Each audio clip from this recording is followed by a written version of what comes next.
और अपने camera on करके सही स्थिति में बैठ जाइए तो जिससे आप लोग अच्छे से दिखें और रिकॉर्डिंग में भी आप लोगों के चित्र अच्छे से आ सकें।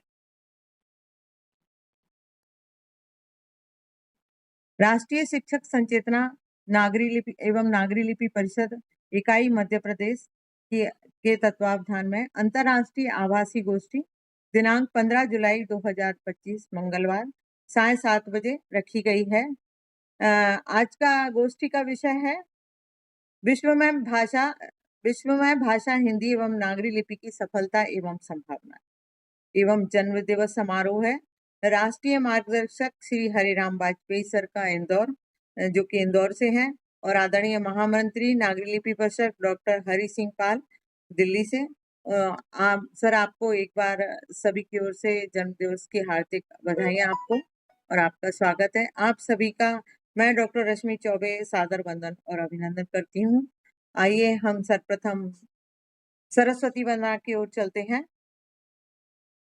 या कुन्देन्दु तुषार हार धवला या शुभ्रवस्त्रावृता या वीणावरदण्डमण्डितकरा या श्वेतपद्मासना या ब्रह्माच्युतशङ्कर प्रभृतिभिर्देवैः सदा वन्दिता सा मां पातु सरस्वती भगवती निःशेषजाड्यापहा निःशेषजाड्यापहा। और मुझे आशा ही नहीं विश्वास है कि हमारे इस मंच पर माँ सरस्वती की कृपा सतत बरसती रहेगी। और साथ ही साथ मैं स्वागत भाषण के लिए सादर आमंत्रित करती हूँ। हमारे साथ जुड़ी हैं राष्ट्रीय शिक्षक संचेतना की महासचिव डॉक्टर शहनाज शेख जी। ससम्मान स्वागत है आपका इस आभासीय पटल पर स्वागत भाषण हेतु। स्वागत है मैम। नमस्कार मैडम, धन्यवाद। नमस्कार। आपने मुझे इस कार्यक्रम में स्वागत भाषण के लिए आमंत्रित किया। आज के संगोष्ठी जो कि दो महानुभाव डॉक्टर हरि सिंह पाल सर जी और डॉक्टर हरिराम वाजपेयी सर, इन दोनों के जन्मदिन के अवसर पर रखी गई। सर्वप्रथम आप दोनों को मैं तहे दिल से जन्म दिवस की हार्दिक शुभकामनाएं देती हूँ कि आप ऐसे ही आप स्वस्थ रहे, मस्त रहे और हमारे हिंदी भाषा और नागरी लिपि का प्रचार प्रसार करते रहे। आज के कार्यक्रम के अध्यक्ष इनका मैं इस पटल पर स्वागत करती हूँ तथा हमेशा हमारे कार्यक्रम में जुड़ने वाले नार्वे से डॉक्टर सुरेश चंद्र सर जी, इनका भी मैं इस पटल पर स्वागत करती हूँ। साथ ही डॉक्टर हरिपाल सिंह जी, डॉक्टर ब्रजकिशोर शर्मा जी और डॉक्टर स्वर्णा मैडम और आयोजक डॉक्टर प्रभु सर का भी मैं यहाँ पर स्वागत करती हूँ और डॉक्टर मुक्ता कान्हा कौशिक मैम, डॉक्टर सोम दत्त सर जी और ललित सर जी और बाकी के जो भी लोग इस पटल पर जुड़े हैं उन सभी का मैं इस कार्यक्रम में हार्दिक स्वागत करती हूँ और विराम देती हूँ और मैडम से कहती हूँ कि आप अपना आगे का कार्यक्रम जारी रखें। धन्यवाद।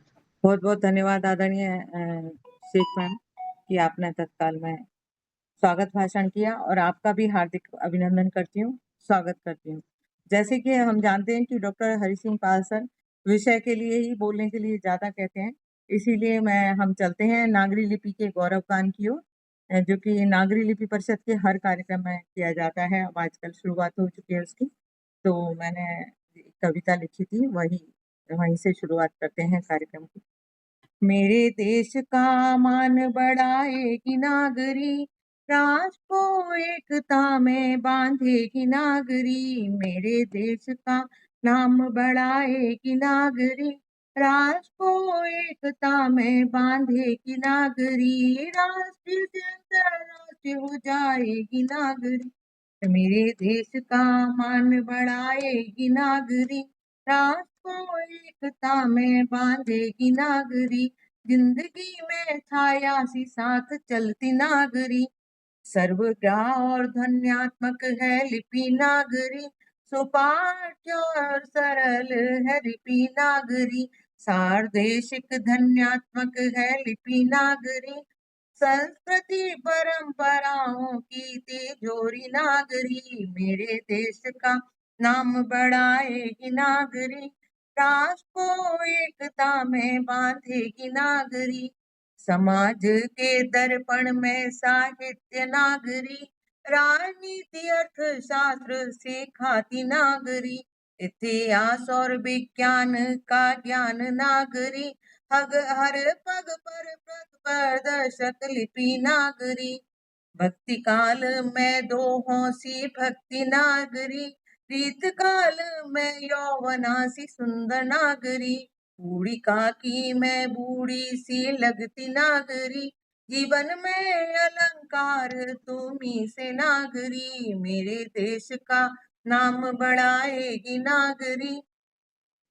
राष्ट्र को एकता में बांधेगी नागरी, यूनिकोड अपना कर हुई आधुनिक नागरी, तत्सम तद्भव देश विदेशी सब लिखे नागरी, सब भाषाओं को अपनाने तैयार नागरी, जन जन में बस जाएगी लिपि नागरी, विश्वव्यापी हो जाएगी लिपि नागरी, अंतरराष्ट्रीय कहलाएगी लिपि नागरी, मेरे देश का नाम बढ़ाएगी नागरी, राष्ट्र को एकता में बांधेगी नागरी। देवनागरी लिपि वैज्ञानिक तो है ही है, और आप सभी से अनुरोध है इसी के साथ साथ कि व्हाट्सएप पर कृपया देवनागरी लिपि में ही लिखें और इसी के लिए प्रेरित करें। बहुत बहुत धन्यवाद। और साथ ही साथ मैं सादर आमंत्रित करती हूँ, महाराष्ट्र से जुड़ी हुई है हमारे साथ आदरणीय डॉक्टर मुमताज पठान जी, उनका हार्दिक अभिनंदन है, प्रस्तावना है, तो स्वागत है शाबाशी पर।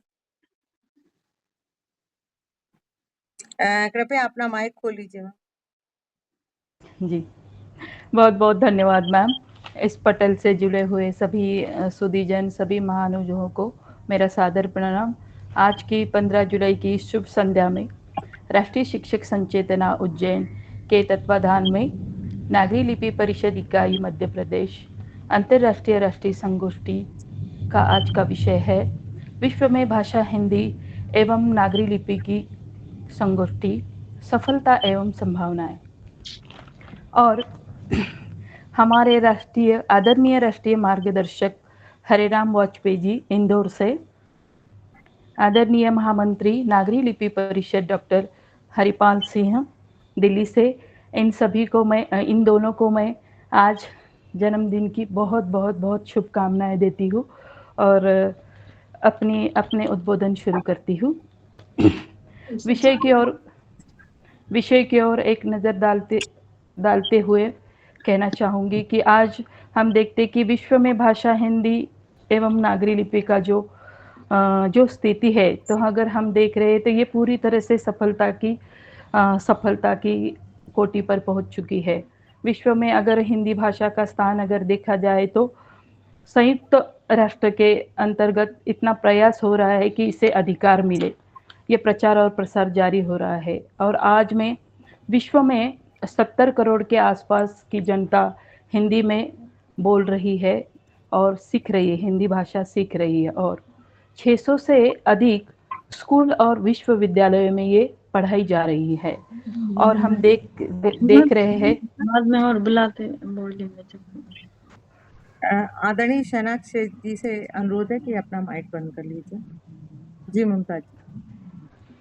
इस तरह से हम देख रहे हैं कि हमें पता है नागरी लिपि को तो कई सारी भाषाओं ने अपनाया है, जैसे हम देखते हैं कि अरबी है, संस्कृत है, उर्दू है, कोंकणी है, पाली है। इन सभी की भाषा अगर हम देख रहे लिपि, तो इन्होंने नागरी लिपि को अपनाया है। और हम देखते हैं कि किस तरह से ये, हम सभी ने देखा है कि किस तरह से ये सरल और सहज भाषा है जो सहजता से लोग आत्मसात कर पाते हैं। इसका पूरी तरह से ये वैज्ञानिक लिपि है, ये भी हमने देखा है। इसकी वर्णमाला, इसका उच्चारण, जैसे बोला जाता है, जैसे लिखा जाता है, वैसे ही पढ़ा जाता है, ये भी हमने देखा है। तो विश्व में हम देखते हैं कि किस तरह से लोग, व्यापार है, व्यवसाय है, इस तरह से बढ़ा हुआ है।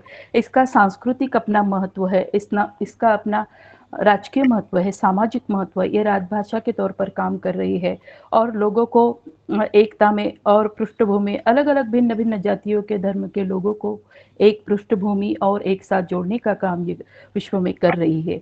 और आज हम डिजिटल तकनीक की भाषा को अगर देखते हैं तो हम कई सारे हम देखते हैं कि गूगल्स है, टूल्स है, वेबसाइट्स है, कई सारी अलग-अलग वेबसाइट्स इसकी बनी हुई है, हिंदी जाल है, पाठशाला है, हिंदी कुछ है, साहित्य दर्पण है, इसमें कई सारी हमारे लिए ये उपयोगी है। इसका सारा कामकाज हिंदी में चल रहा है।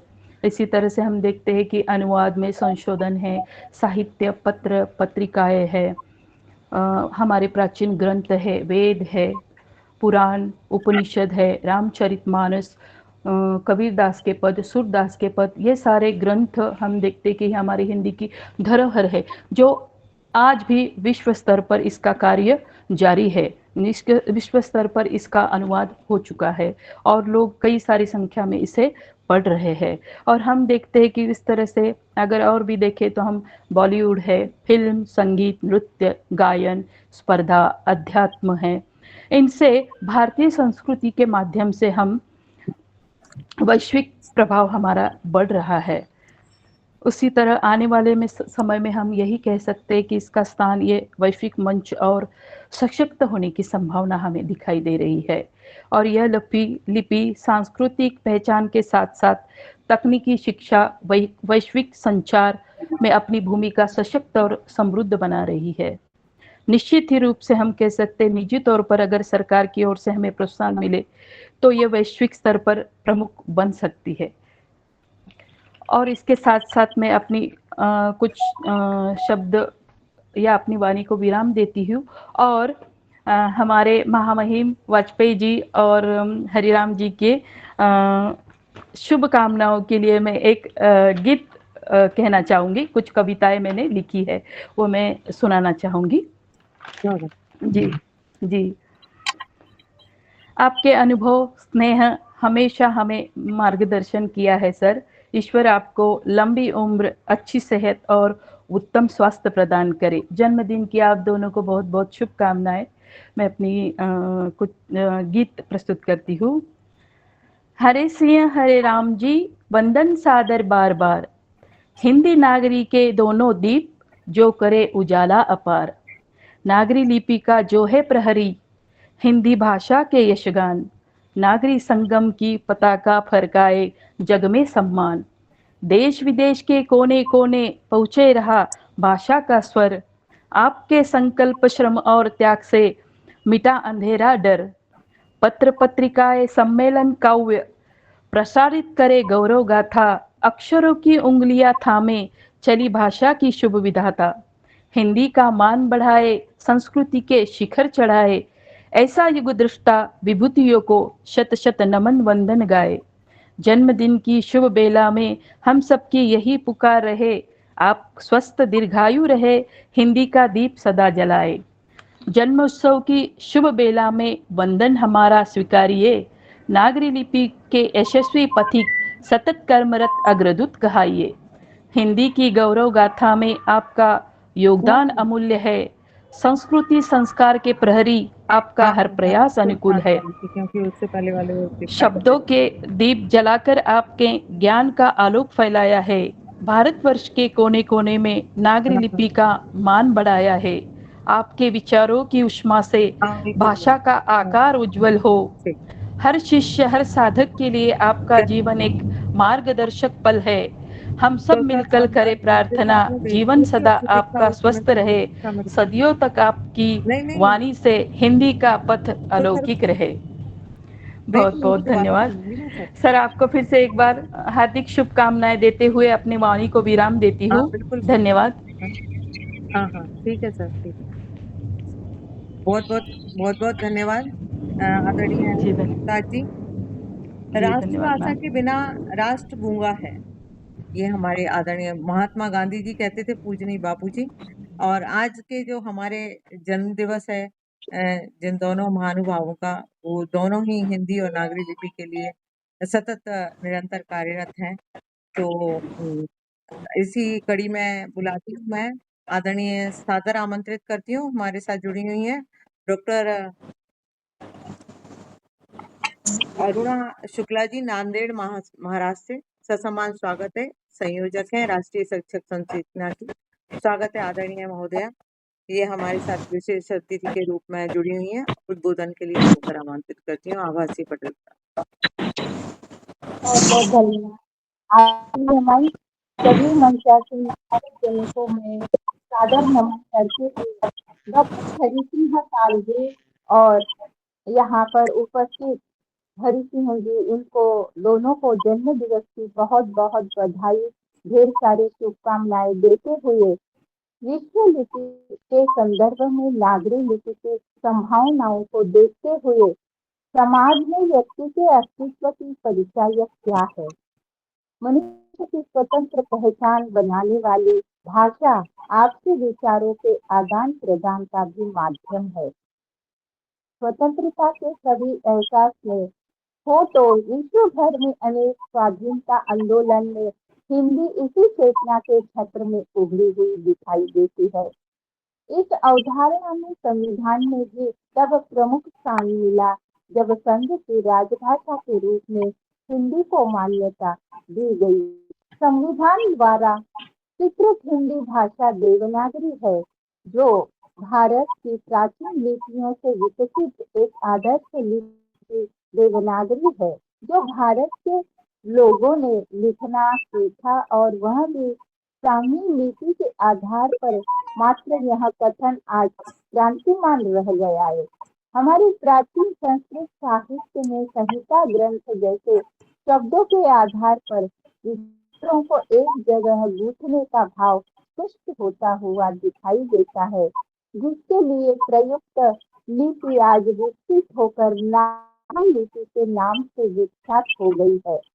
हम देखते हैं कि इन लिपि के प्राचीनतम साहित्य को देखकर तो जिनमें अक्षरिया वर्ण है, इनमें दक्षिणी सामी लिपि है, हिब्रू लिपि है, फोनेशियन लिपि है, खरोंटी लिपि है, आमी एक लिपि है, अरबी लिपि है, नागरी लिपि है, ग्रीक लिपि है। तो ये सारी लैटिन लिपि आदि ये भाषाएं पाई जाती है। विश्व की जनसंख्या अरबों में है। इन जनसंख्या के द्वारा सैकड़ों मुख्य भाषाओं लिपियों का इसमें प्रयोग होता हुआ पाया जाता है। देवनागरी की सबसे बड़ी शक्ति है आंतरिक तार्किक एवं उसकी अपनी सुनिश्चित व्यवस्था। इस संदर्भ में यदि रोमन या दूसरी लिपियों को देखा जाए तो अन्य भाषाओं के सही उच्चारण और उनके उपयुक्त लिखन करने मार्ग में काफी अवरोधों को देखा जा सकता है। इस प्रकार से प्रत्येक भाषा के काल और स्थान की दृष्टि में सीमा होती है। वह केवल तभी सुनी जा सकती है जब बोली जाती है। काल और स्थान के सीमा बंधन से निकालने के लिए लिपि का जन्म होता हुआ पाया जाता है। दुनिया के विकास एवं प्रगति की कहानी बताने वाली भाषा को ही अपने जन्म परम को क्या कहनी पड़ती है। विविध विषयों की सशक्त अभिव्यक्ति हेतु आवश्यक स्वर, व्यंजन एवं चिन्हों की प्रतिबद्धता देवनागरी लिपि के अंदर देखी जा सकती है। देवनागरी लिपि को देखते हुए हम यहाँ पर आज जो देखने जा रहे हैं, इस तरह से वैश्वीकरण के परिप्रेक्ष्य में केवल नागरी लिपि ही है जो विश्व लिपि बनकर समूचे विश्व में वसुधैव कुटुंबकम की भावना को बढ़ाकर प्रत्येक देश, प्रांत, प्रदेश के व्यक्ति को एक दूसरे के निकट ले आएगी। भाषिक अभिव्यक्ति का सर्वश्रेष्ठ साधन बनती हुई देवनागरी लिपि तो वर्षों पूर्व ही दुनिया के सबसे बड़े लोकतंत्र की राष्ट्रीय लिपि की पद प्रतिष्ठा पा चुकी है। वैश्विक बदलावों को सहज रूप से आत्मसात कर नागरी लिपि अब विश्व पथ की अनुगामी हो रही है। अतः यह कह सकते हैं कि विश्व लिपि के संदर्भ में नागरी लिपि की संभावनाएं जो बनी है वह सशक्त रूप से हम उसे पा सकते हैं। तो विश्व भाषा की ओर बढ़ता हुआ हिंदी का जो कदम है ये बहुत ही उच्चतर है। डिजिटलीकरण इसका हो गया है। हम जब चाहे तब यहाँ अपने हाथ में लिए चलभाष के माध्यम से भी समय देखिए, है। समय देखिएगा, बहुत बहुत धन्यवाद देख के सर। और चल यहाँ दिया, बाकी लोगों को सुनना भी चाहिए ना। अ, दोनों नहीं महानुभावों को ये जन्म स्टोन दिन की काशीराम जी है, इनको बोल दो ये बार बार इनका नाम प्रचारित नहीं करे इसमें। नहीं, बहुत बहुत धन्यवाद आदरणीय महोदया। और आपने बहुत सुंदर बोला और सही कहा कि भाषा को समय की सीमा और काल की सीमा से बाहर निकालने के लिए हम लिपि का प्रयोग करते हैं। सुंदर उद्बोधन। हम हमारे साथ जुड़ी हुई हैं आदरणीय श्रीमती सुवर्णा जाधव मैम पुणे से, जो कि कार्यकारी अध्यक्ष हैं। मैं उनको सादर आमंत्रित करती हूँ और साथ ही साथ यहाँ पर स्वागत करती हूँ। हमारे साथ डॉक्टर शिवशंकर अवस्थी जी जुड़े हुए हैं, उनका हार्दिक अभिनंदन है। पोपट जी के नाम से भी एक कोई जुड़े हुए, उनका हार्दिक अभिनंदन है। आदरणीय श्री ललित भूषण जी जुड़े हुए हैं नागरी लिपि परिषद से, वो उनका भी हार्दिक अभिनंदन है, स्वागत है। दिव्या जी जुड़ी हुई हैं सभी का, और भी कोई अगर किसी का नाम लेना रह गया हो तो उनका हार्दिक अभिनंदन है, स्वागत है। ससम्मान स्वागत करती हूँ इस आभासी पटल पर हमारी बहन श्रीमती सुवर्णा जाधव जी, जो कि पुणे महाराष्ट्र से जुड़ी हुई है और कार्यकारी अध्यक्ष हैं राष्ट्रीय शिक्षक संचेतना की। स्वागत है। जी, पटल पर उपस्थित सभी महानुभावों को सादर वंदन और बर्थडे बॉय उनको भी नमन। हरि सिंह पाल जी और हरे राम वाजपेयी जी को जन्मदिन की बहुत बहुत बधाई। जो देवनागरी को बना रहे गौरव का प्रतीक, हर शब्द तुम्हारा है संस्कृति का संगीत, बहुत बढ़िया। हिंदी की सेवा में जीवन जो समर्पित है तुम्हारा, जन्मदिन पर नमन से है सा भाव हमारा, नमन भरा है भाव हमारा। इन दोनों को मैं जन्मदिन की बहुत बहुत बधाई देती हूँ। और अभी बहुत सारे वक्ता ने अच्छे विचार दिए। तो हिंदी की संभावना पर नागरी लिपि पर बहुत बार वेबिनार अपना अच्छा, हुआ है। तो इतना ही कहना, समय की तो सर नजाकत को और कोई समझते दिखाएंगे हुए जरा जब और आज एडवर्टाइजमेंट हो उनको बधाई देने के लिए भी बहुत सारे किसको लोग हैं। आप बताओ, और किसको बुलाओ इसके बाद? इस पर जो बहुत अब जिन्हें कौन सा ज्यादा जानकारी है ऐसे लोग भी हमारे है, तो मैं आज उनको सुनना ज्यादा पसंद करूंगी।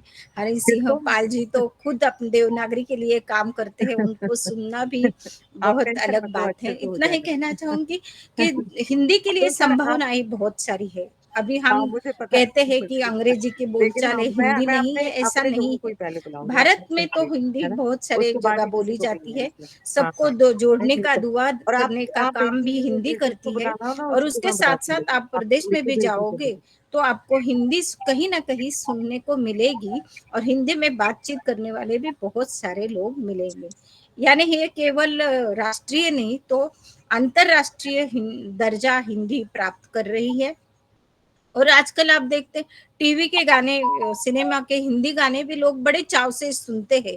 परदेश में भी वो लोग, उनकी ट्यून उनकी होती है और लहजा उनका होता है, लेकिन वो हिंदी के गाने सुनाते हैं, वो भी अच्छा लगता है कि अपनी हिंदी कोई ना कोई सुना रहा है। तो इसलिए कि हिंदी सब जगह अपनी पहुंच रही है।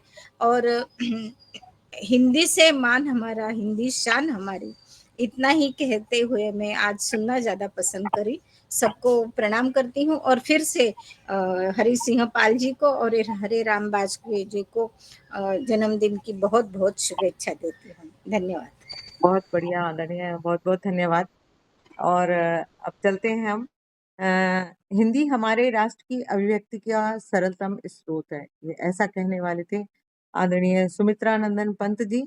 और इन्हीं शब्दों के साथ स्वागत करती हूँ मैं, हमारे साथ जुड़े हुए हैं संयोजक राष्ट्रीय शिक्षक संचेतना श्री पदम चंद्र गांधी सर। ससम्मान स्वागत करती हूँ इस आभासी पटल पर, उनको उद्बोधन देती। धन्यवाद। सबसे पहले मैं आप सभी को नमस्कार करता हूं और श्रीमान हरे राम जी वाजपेयी और श्रीमान हरि सिंह जी, डॉक्टर हरि सिंह जी को मैं तहे दिल से उनके जन्मदिन की बहुत बहुत बधाई देता हूं, शुभकामना करता हूं कि जिस प्रकार से उन्होंने अपने जीवन में नागरी लिपि को अपने अंतस्थ से, दिल से उन्होंने आगे बढ़ाया है और उन्हीं के ऊपर समर्पित रहे हैं। तो आज वो हमारी प्रेरणा के स्रोत हैं कि हम हिंदी प्रेमी हैं और हिंदी को किस तरह से वो प्रयास करके आगे बढ़ाते हैं। तो उन्हें मैं बहुत बहुत बधाई देता हूँ और मेरी शुभकामनाएं उनके साथ है। नहीं उनका मैम, जीवन आप आनंदमय जरूर बीते, आइए, एक बार ऐसी मेरी बुला मंगल लीजिए। कामनाएं हैं। कहते हैं कि हिंदी भविष्य की संभावनाएं हैं, जो है वो ठीक है, लेकिन भविष्य की संभावनाएं, मोहित, उसका संजय, भविष्य बहुत उज्जवल है। क्योंकि आज ग्लोबलाइजेशन का जो मोहित, राष्ट्र जो बन रहा है और उसका केंद्र बिंदु भारत हो रहा है, उस भूमंडलीयकरण के वातावरण में जो व्यापार और कुची, वाणिज्य का जो माध्यम है, कुची, जो विनिमय प्रणाली है, वो हिंदी ही है। हिंदी के द्वारा ही बेटा हम गेट खोल दो, कोई आया है। आज के युग में वैश्वीकरण, उदारीकरण और सूचना प्रौद्योगिकी के विकास के लिए सारे विश्व की नजर भारत के ऊपर है। और भारत से, जैसा कि अभी आप सुर्खियों में देख रहे हैं कि हर देश भारत से संपर्क साधना चाहता है और व्यापार और वाणिज्य को बढ़ाना चाहता है, तो उसका माध्यम सिर्फ और सिर्फ हिंदी ही है। क्योंकि हिंदी हमारी मातृभाषा होते हुए भी राष्ट्रभाषा का दर्जा प्राप्त होने वाला है, ऐसी मैं शुभकामना करता हूं। क्योंकि ये आर्थिक एवं विकास की प्रगति का माध्यम है, भूमंडलीय का आधार है। जब भाषा का मिलान होता है तो संस्कृतियों का भी मिलान होता है। जब संस्कृतियों का मिलान होता है तो प्रेम की भी बढ़ोतरी होती है और भाषा आगे जाती है। अभी जैसे कहते हैं कि किसी राष्ट्र के निर्माण में 5 बातें महत्वपूर्ण होती है, उसमें है, पहला भूमि है, जनसंख्या है, संप्रभुता है, संविधान और भाषा है। भाषा के बिना अगर कोई राष्ट्र है तो वो पंगु, जैसा कि अभी रश्मि जी ने कहा था कि भाषा के बिना राष्ट्र पंगु है। तो भाषा अगर हमारी सशक्त है, जनमानस की भाषा है, तो हम उसको आगे बढ़ा सकते हैं और यह हमारी संभावना में व्यक्त होता है। भाषा संस्कृतियों का एक माध्यम है और आजकल इस संस्कृतियों के मिलान के लिए आज शिक्षा पद्धति भी हमारी राष्ट्रीय स्तर पर एक दूसरे देश में जाकर के हिंदी का प्रचार कर रही है, एक दूसरे देश की संस्कृति को एक विनिमय के रूप में देख रही है और वो आगे बढ़ा रही है। संचार माध्यम का जो आज हम देख रहे हैं, जितने भी हमारे डेटा उपकरण है और जितने भी जो कंप्यूटर पे जो साधन उपलब्ध हो रहे हैं, वो भी कंप्यूटर के माध्यम से भी हम हिंदी को प्रचारित कर रहे हैं। और हिंदी का उपयोग केवल सिनेमा उद्योग में ही नहीं, आज एक सामान्य व्यक्ति के ऊपर भी इसका प्रयोग होता है। और अभी 2 दिन पहले ही एक लेख आया था जिसमें ये भारत के हर कोने में मौजूद है हिंदी। इसका मैं आपको बताऊं कि अभी दैनिक भास्कर के अंदर एक अभय कुमार दुबे, जो प्रोफेसर है अंबेडकर विश्वविद्यालय दिल्ली के, उन्होंने ये लिखा कि तेजी से देश के संपर्क की भाषा बनती जा रही है हिंदी। और अभी जो विवाद उठा है, जो महाराष्ट्र के अंदर जो विवाद उठा है, जो तमिलनाडु में जो पहले से विवाद चल रहा है और जो तेलंगाना के अंदर भी जो विवाद उठ रहा है, उसका निराकरण का उपाय भी उन्होंने बताया कि वह कुची, केवल राजनीतिक मुद्दा है।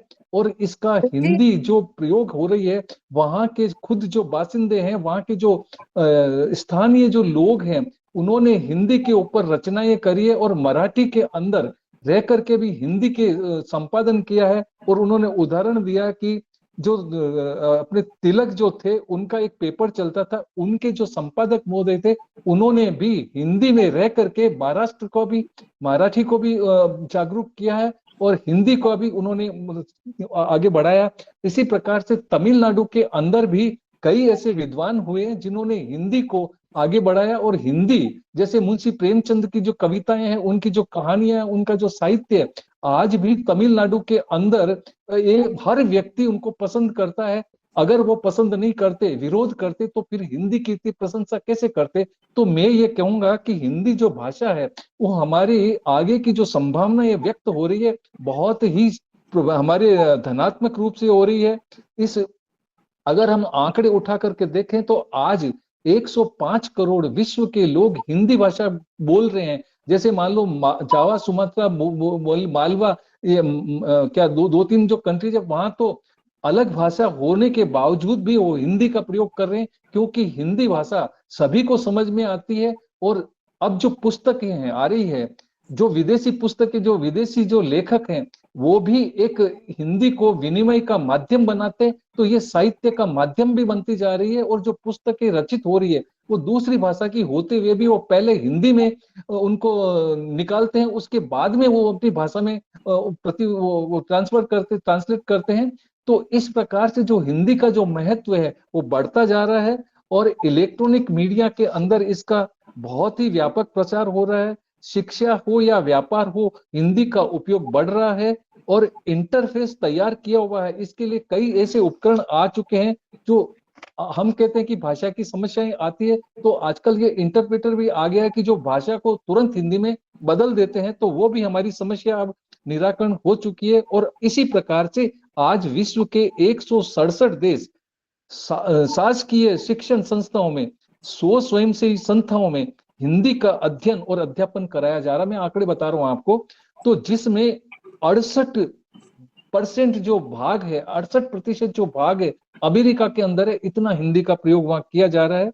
और विश्व में अमेरिका, रूस, जापान, फिजी गणराज्य में और गयाना एवं मॉरिशस जैसे देशों के अंदर हिंदी को पाठ्यक्रम के रूप में भी शामिल किया जा रहा। तो हम ये नहीं कह सकते कि हिंदी हमारी बहुत कमजोर भाषा है। भले ही हमारे राष्ट्र के लोग इसको अभी मान्यता नहीं दे, लेकिन विश्व के पटल के ऊपर विश्व सम्मेलन किए जा रहे हैं और आज कम से कम 15 विश्व हिंदी सम्मेलन हो चुके हैं, जिसमें हमारे यहाँ के एक प्रतिनिधि जो अभी यही भोपाल में वो जॉब काम बोल रहे जो है, वो खुद उसका प्रतिनिधित्व करने जाते हैं और हिंदी को बढ़ावा दे रहे हैं। और विश्व सम्मेलन जो 1975 में शुरू हुआ था, जो उसके न्यूयॉर्क, ट्रिनिडाद टोबैगो, लंदन, सूरीनामा में हुआ, ऐसे ही आज लगभग विश्व सम्मेलन 15 हो चुके हैं। हो सकता है मेरे को गिनती भी एग्जैक्ट याद नहीं है, लेकिन ज्यादा भी हो सकते हैं। इस प्रकार हमारी हिंदी की जो संभावना है बहुत बढ़ती चली जा रही है और कहने को बहुत कुछ है। हिंदी का क्षेत्र इतना विशाल है कि हम खुद और जो लेखक है, जितनी सरल भाषा में हिंदी के अंदर समझाया जाता है और हिंदी में कोई माध्यम नहीं होता, एक सीधे रूप में एक मन को छूने वाली जो भाषा है, सीधे सरल तरीके से समझाने की जो भाषा है और जिसमें मिठास है, जिसमें आत्मीयता है, जिसमें अपनापन है, वो हमारी हिंदी भाषा है। तो इसकी तो मैं तो यही कहूंगा कि हिंदी एक बहुत बड़े स्तर पर इसको मान्यता मिलने वाली है और इसको बहुत ही अच्छी संभावनाएं मुझे नजर आती है। और मैं जो हिंदी भाषी है उनको ही नहीं, पूरे संपूर्ण देश को, विश्व को जो इसको अपनाते, मैं सबको उनको धन्यवाद देता हूं कि वो हिंदी में काम करें। और 2 लाइन के अंदर मैं आपको मेरा वक्तव्य पूरा करता हूं कि हिंदी की जो भविष्य है उसके 1-2 लाइन के रूप में आपको कहना चाहूंगा। यही है अपनी भ्रामी, यही है लिपि सुंदरी, ऋषभ देव ने इनसे लिपि एक बनाई। श्रद्धा से काम करे हम, इनका सम्मान करे हम, जनमानस तक पहुंचाए, विवाद कभी नहीं लाए। ये भाषा तो राष्ट्र की शक्ति है, शक्ति में हमारी भक्ति है। जय हिंद, जय भारत। मैं पुनः हरिपाल सिंह जी वाजपेयी और हरि सिंह जी को मैं बहुत बहुत बधाई देता हूं कि आज सुंदर अवसर पर मुझे बोलने का अवसर दिया। और धन्यवाद देता हूं राष्ट्रीय शिक्षक संचेतना के को, अपने जो प्रभु जी को, जो ऐसे सुंदर सुंदर आयोजन करते हैं, और रश्मि जी चौबे जी इतना अच्छा संचालन कर लेते हैं, उनको भी मैं धन्यवाद देता हूं। जय हिंद, जय भारत। बहुत सुंदर उद्बोधन सर। आपने बताया कि इलेक्ट्रॉनिक मीडिया के माध्यम से आजकल हिंदी का खूब प्रचार प्रसार हो रहा है। साथ ही साथ आपने कहा कि प्रकाशन में भी लोग 2 भाषाओं का प्रयोग कर रहे हैं, हिंदी को भी साथ में हिंदी में भी प्रकाशित करवाते हैं अपनी पुस्तकों को। और विश्व में हिंदी की अन्य अनेक देशों में स्थितियां बताई आपने। बहुत बहुत धन्यवाद आदरणीय सर। ससम्मान, मैं दुनिया की सभी भाषाओं की इज्जत करता हूँ, पर मेरे देश में हिंदी की इज्जत ना हो ये मैं सह नहीं सकता। ऐसे विचार थे आदरणीय आचार्य विनोबा भावे जी के। इन्हीं शब्दों के साथ सादर आमंत्रित करती हूँ राष्ट्रीय शिक्षक संचेतना के कोषाध्यक्ष डॉक्टर प्रभु चौधरी सर को। स्वागत है, जो कि इस तरह के कार्यक्रमों का आयोजन करते हैं और हम सभी का मार्गदर्शन करते हैं। स्वागत है सर आभासीय पटल पर। और पुस्तकें लिख चुके हैं नागरी लिपि पर, इनकी 2-3 पुस्तकें प्रकाशित। डॉक्टर हरि सिंह पाल जी, कार्यक्रम के अध्यक्ष माननीय ब्रज किशोर शर्मा जी, मुख्य अतिथि श्री सुरेश चंद्र शुक्ल साहब, उपस्थित समस्त पदाधिकारीगण, नवीन एवं पुराने सारे साथी लोग, आप लोगों से यही निवेदन करना है कि इस पटल की गरिमा बनाए रखें, बार बार अपने नाम का मैसेज ना भेजें, और बीच बीच में यदि आप अपन पूरा टाइम नहीं बैठ सकते हैं तो उसको वीडियो को बंद कर लें। कुछ लोग ऐसा कर रहे हैं कि वो वीडियो सीट पे ढंग से बैठते नहीं है और पूरा फोटो खराब होते हैं उससे। और जिन लोगों को आमंत्रित किया है पहले उनको अवसर मिलना चाहिए बोलने का, बाकी जो बाद में जुड़े हैं या किसी के माध्यम से जुड़े हैं तो वो लोग इंतजार करें अंतिम समय तक। और मेरा तो यही कहना है, बाकी हिंदी और नागरी लिपि के बारे में तो आप लोग ज्यादा जानते हैं, ज्यादा बोलते हैं, समझते हैं। इस प्रकार के आयोजनों में गंभीरता के साथ में बैठना पूरे टाइम। कुछ लोग आते हैं पहले मुझे बुला लो मुझे जाना है, मतलब ऐसा बोल के चले जाते हैं जैसे कवि सम्मेलन चल रहे हो केवल। ये किस लिए कार्यक्रम है? हम सब लोग सीखेंगे तो आगे कहीं बोल पाएंगे ना। इसलिए जिसको समय नहीं है वो पहले से बता दे मुझे, कोई कंपलसरी नहीं है। मैं एक मैसेज डालता हूं कि आप अतिथि वक्ता ग्रुप में उपस्थित होना चाहते हैं तो अपनी सहमति प्रदान करें। आप सहमति भी देते हैं और उसके बाद में पूरे समय नहीं बैठते हैं। तो आज ये अंतिम रहेगा, यदि इसका पालन नहीं किया गया तो अगली बार से सारे वेबिनार वगैरह सब बंद कर देंगे। समय पे उपस्थित रहना, जो टाइम दिया गया टाइम पे आना और टाइम तक बैठ के रहना पूरे टाइम। बीच में किसी प्रकार का कोई हस्तक्षेप नहीं होना चाहिए। कोई आवश्यक ही हो, ऐसी इमरजेंसी हो तो बता देना चाहिए। ये मुमताज पठान फिर शुरू हो गई, मना किया इसको मैंने, ये अपने नाम का एडवर्टाइज बंद करो। सोमदत्त काशीराम जी, ये बार बार अपने नाम की फुलझड़ी छोड़ना गलत बात है। उससे क्या लिंक टूटती है बोलने वाले की और सुनने वाले की भी। आप नहीं रह पाते तो बाहर निकल जाइए। बस ये आखिरी बार बताना है मेरा, इसके बाद शायद नहीं बताना पड़ेगा। बहुत बहुत धन्यवाद सर, आपने मार्गदर्शन किया हमारा, और कभी कभी अनुशासन के हिसाब से सर को बोलना पड़ जाता है। धन्यवाद सर। चलिए हम चलते हैं। हमारे साथ अगर डॉक्टर अनीता तिवारी जी हों साथ में तो उनका ससम्मान स्वागत करती हूँ, पर मुझे यहाँ पर दिखाई नहीं दे रही हैं, इसलिए उनकी जगह पर मैं आदरणीय डॉक्टर शहनाज शेख जी, आज उनका भी वक्तव्य है, उनका स्वागत करती हूँ। स्वागत। कृपया मैम आप अपना माइक खोल लीजिए। धन्यवाद मैम। आज की हमारी आभासी संगोष्ठी विश्व भाषा हिंदी तथा नागरी लिपि की सफलताएं और संभावनाएं, इस कार्यक्रम के अध्यक्ष डॉक्टर ब्रज किशोर शर्मा जी और प्रमुख अतिथि के रूप में जुड़े डॉक्टर सुरेश चंद्र सर जी नार्वे से, डॉक्टर हरिपाल सिंह जी जिनका जन्मदिन है, और अभी बहुत सारे आयोजक डॉक्टर प्रभु चौधरी सर जी, डॉक्टर सुवर्णा मैडम जी और संचालन करती लक्ष्मी चौबे जी। वैसे तो हमारी हिंदी भाषा और देवनागरी की सफलता अनेक कारकों पर निर्भर करती है, जिसके अंदर आते हैं उसके सफलता के कारक है वैज्ञानिकता, ऐतिहासिक महत्व, अनुकूलता, इन सभी पर उसको वो निर्भर करती है कि उसकी सफलता और संभावनाएं क्या है। इनके अपने प्रस्तावना में बहुत अच्छी प्रस्तावना मुमताज पठान ने की, इसमें उन्होंने बहुत सारी बातें बताई है। साथ ही अभी पदम चंद गांधी जी ने भी जो बातें बताई बहुत अच्छी बातें थी। वैसे देवनागरी लिपि को भारत की कई भाषाओं के लिए एक सामान्य लिपि बनाने का भी प्रयास किया गया है, जो कि वो राष्ट्रीय कार्यक्रम की इसलिए कि वो राष्ट्रीय एकता में सहायक बन सके, सहायक हो सकती है। और हम जब भी संगोष्ठी को लेते हैं और हरिपाल सिंह जी का वक्तव्य सुनते हैं तो उनकी यही महत्वाकांक्षा होती है और यही उनकी प्रयास होता है कि हमारी हिंदी नागरी लिपि को नागरी लिपि सभी भारतीय भाषाओं की लिपि बन जाए। वैसे देखा जाए तो इसके सफलता के कारक जो है कि वैज्ञानिकता, देवनागरी लिपि को दुनिया की सबसे वैज्ञानिक लिपियों में से एक माना जाता है, क्योंकि हमारी ये लिपि जैसे लिखी जाती है वैसी ही बोली जाती है। उसके प्रत्येक ध्वनि के लिए एक विशिष्ट वर्ण होता है और उन वर्णों के हिसाब से उसका उच्चारण भी किया जाता है। और इनके वैसे देखा जाए तो इसका ऐतिहासिक महत्व भी बहुत लंबा है, बहुत समृद्ध है, जो कि हमारी भारतीय संस्कृति और साहित्य का एक अंग बन गया है।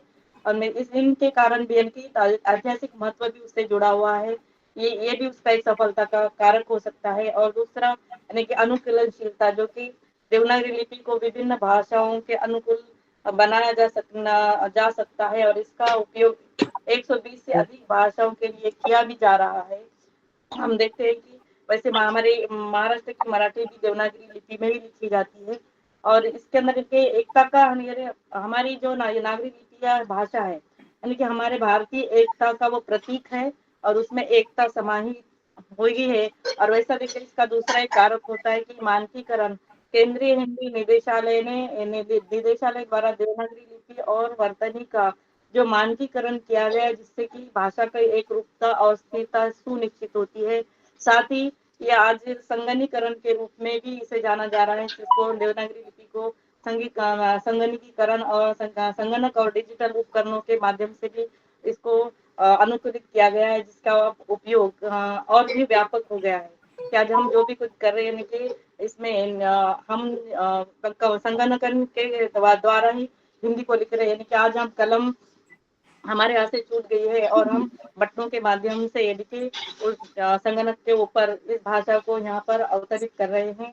वैसे देखा जाए तो देवनागरी के लाभ भी है, इसके अंदर ये लाभ है कि इसकी सरलता, स्पष्टता और स्थिरता इनके कारण ही, यानी कि सरलता के कारण ही सीखी भी जाती है और अपेक्षाकृत ये सरल भी है और इसके शब्दों को पढ़ने समझने में स्पष्ट है। यानी कि जो शब्द जैसा लिखते हैं हम उसी को वैसा पढ़ते हैं। जैसे कि यहाँ पर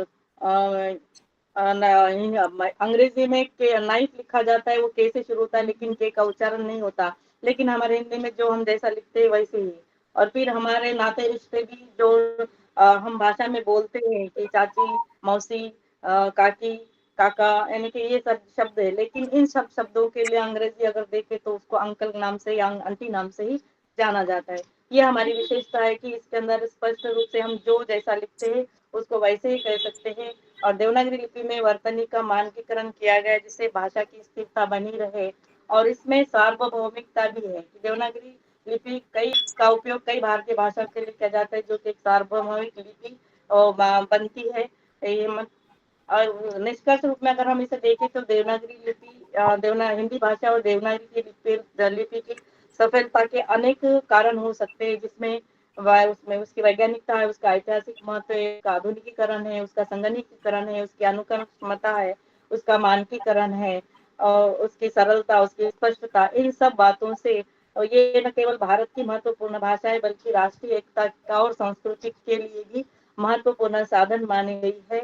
और भारत भर के लोगों का यही प्रयास रहेगा कि हमारी देवनागरी लिपि में अगर सारी भाषाएं समाहित हो जाए तो हम सारे भाषाओं को समझने में, उसके साहित्य को उसके साहित्य को और साहित्यकारों को भी हम समझ सकते हैं।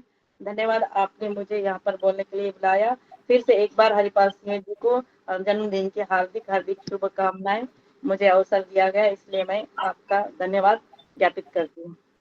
बहुत बहुत धन्यवाद आदरणीय। और आपने नागरी लिपि की कई विशेषताओं पर गौर फरमाया है कि जैसे कि उसमें जो लिखा जाता है वही बोला जाता है उदाहरण सहित। और आपने बताया कि उसमें हर ध्वनि के लिए चिन्ह है और साथ ही साथ आपने अनुरोध किया कि हर भाषा को नागरी लिपि में लिखा जाना चाहिए, जिससे कि उसके साहित्य को सभी लोग पढ़ सकें, ज्यादा से ज्यादा लोग। बहुत बहुत धन्यवाद आदरणीय, आपका बहुत अच्छा उद्बोधन। उसके साथ चलते हैं हम। हिंदी है मातृभाषा, सभी इसे जरूर अपनाएं।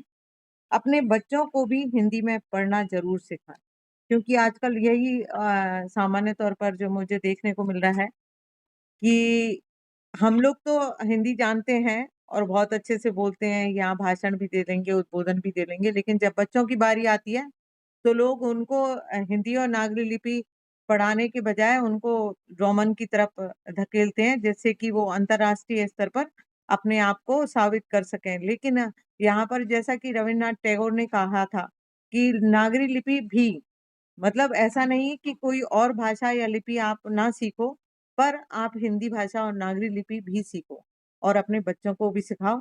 इन्हीं शब्दों के साथ मैं सादर आमंत्रित करती हूँ आज के मुख्य अतिथि महोदय जो कि नॉर्वे से जुड़े हुए हैं हमारे साथ, आदरणीय श्री सुरेश चंद्र शुक्ल सर सरादालू।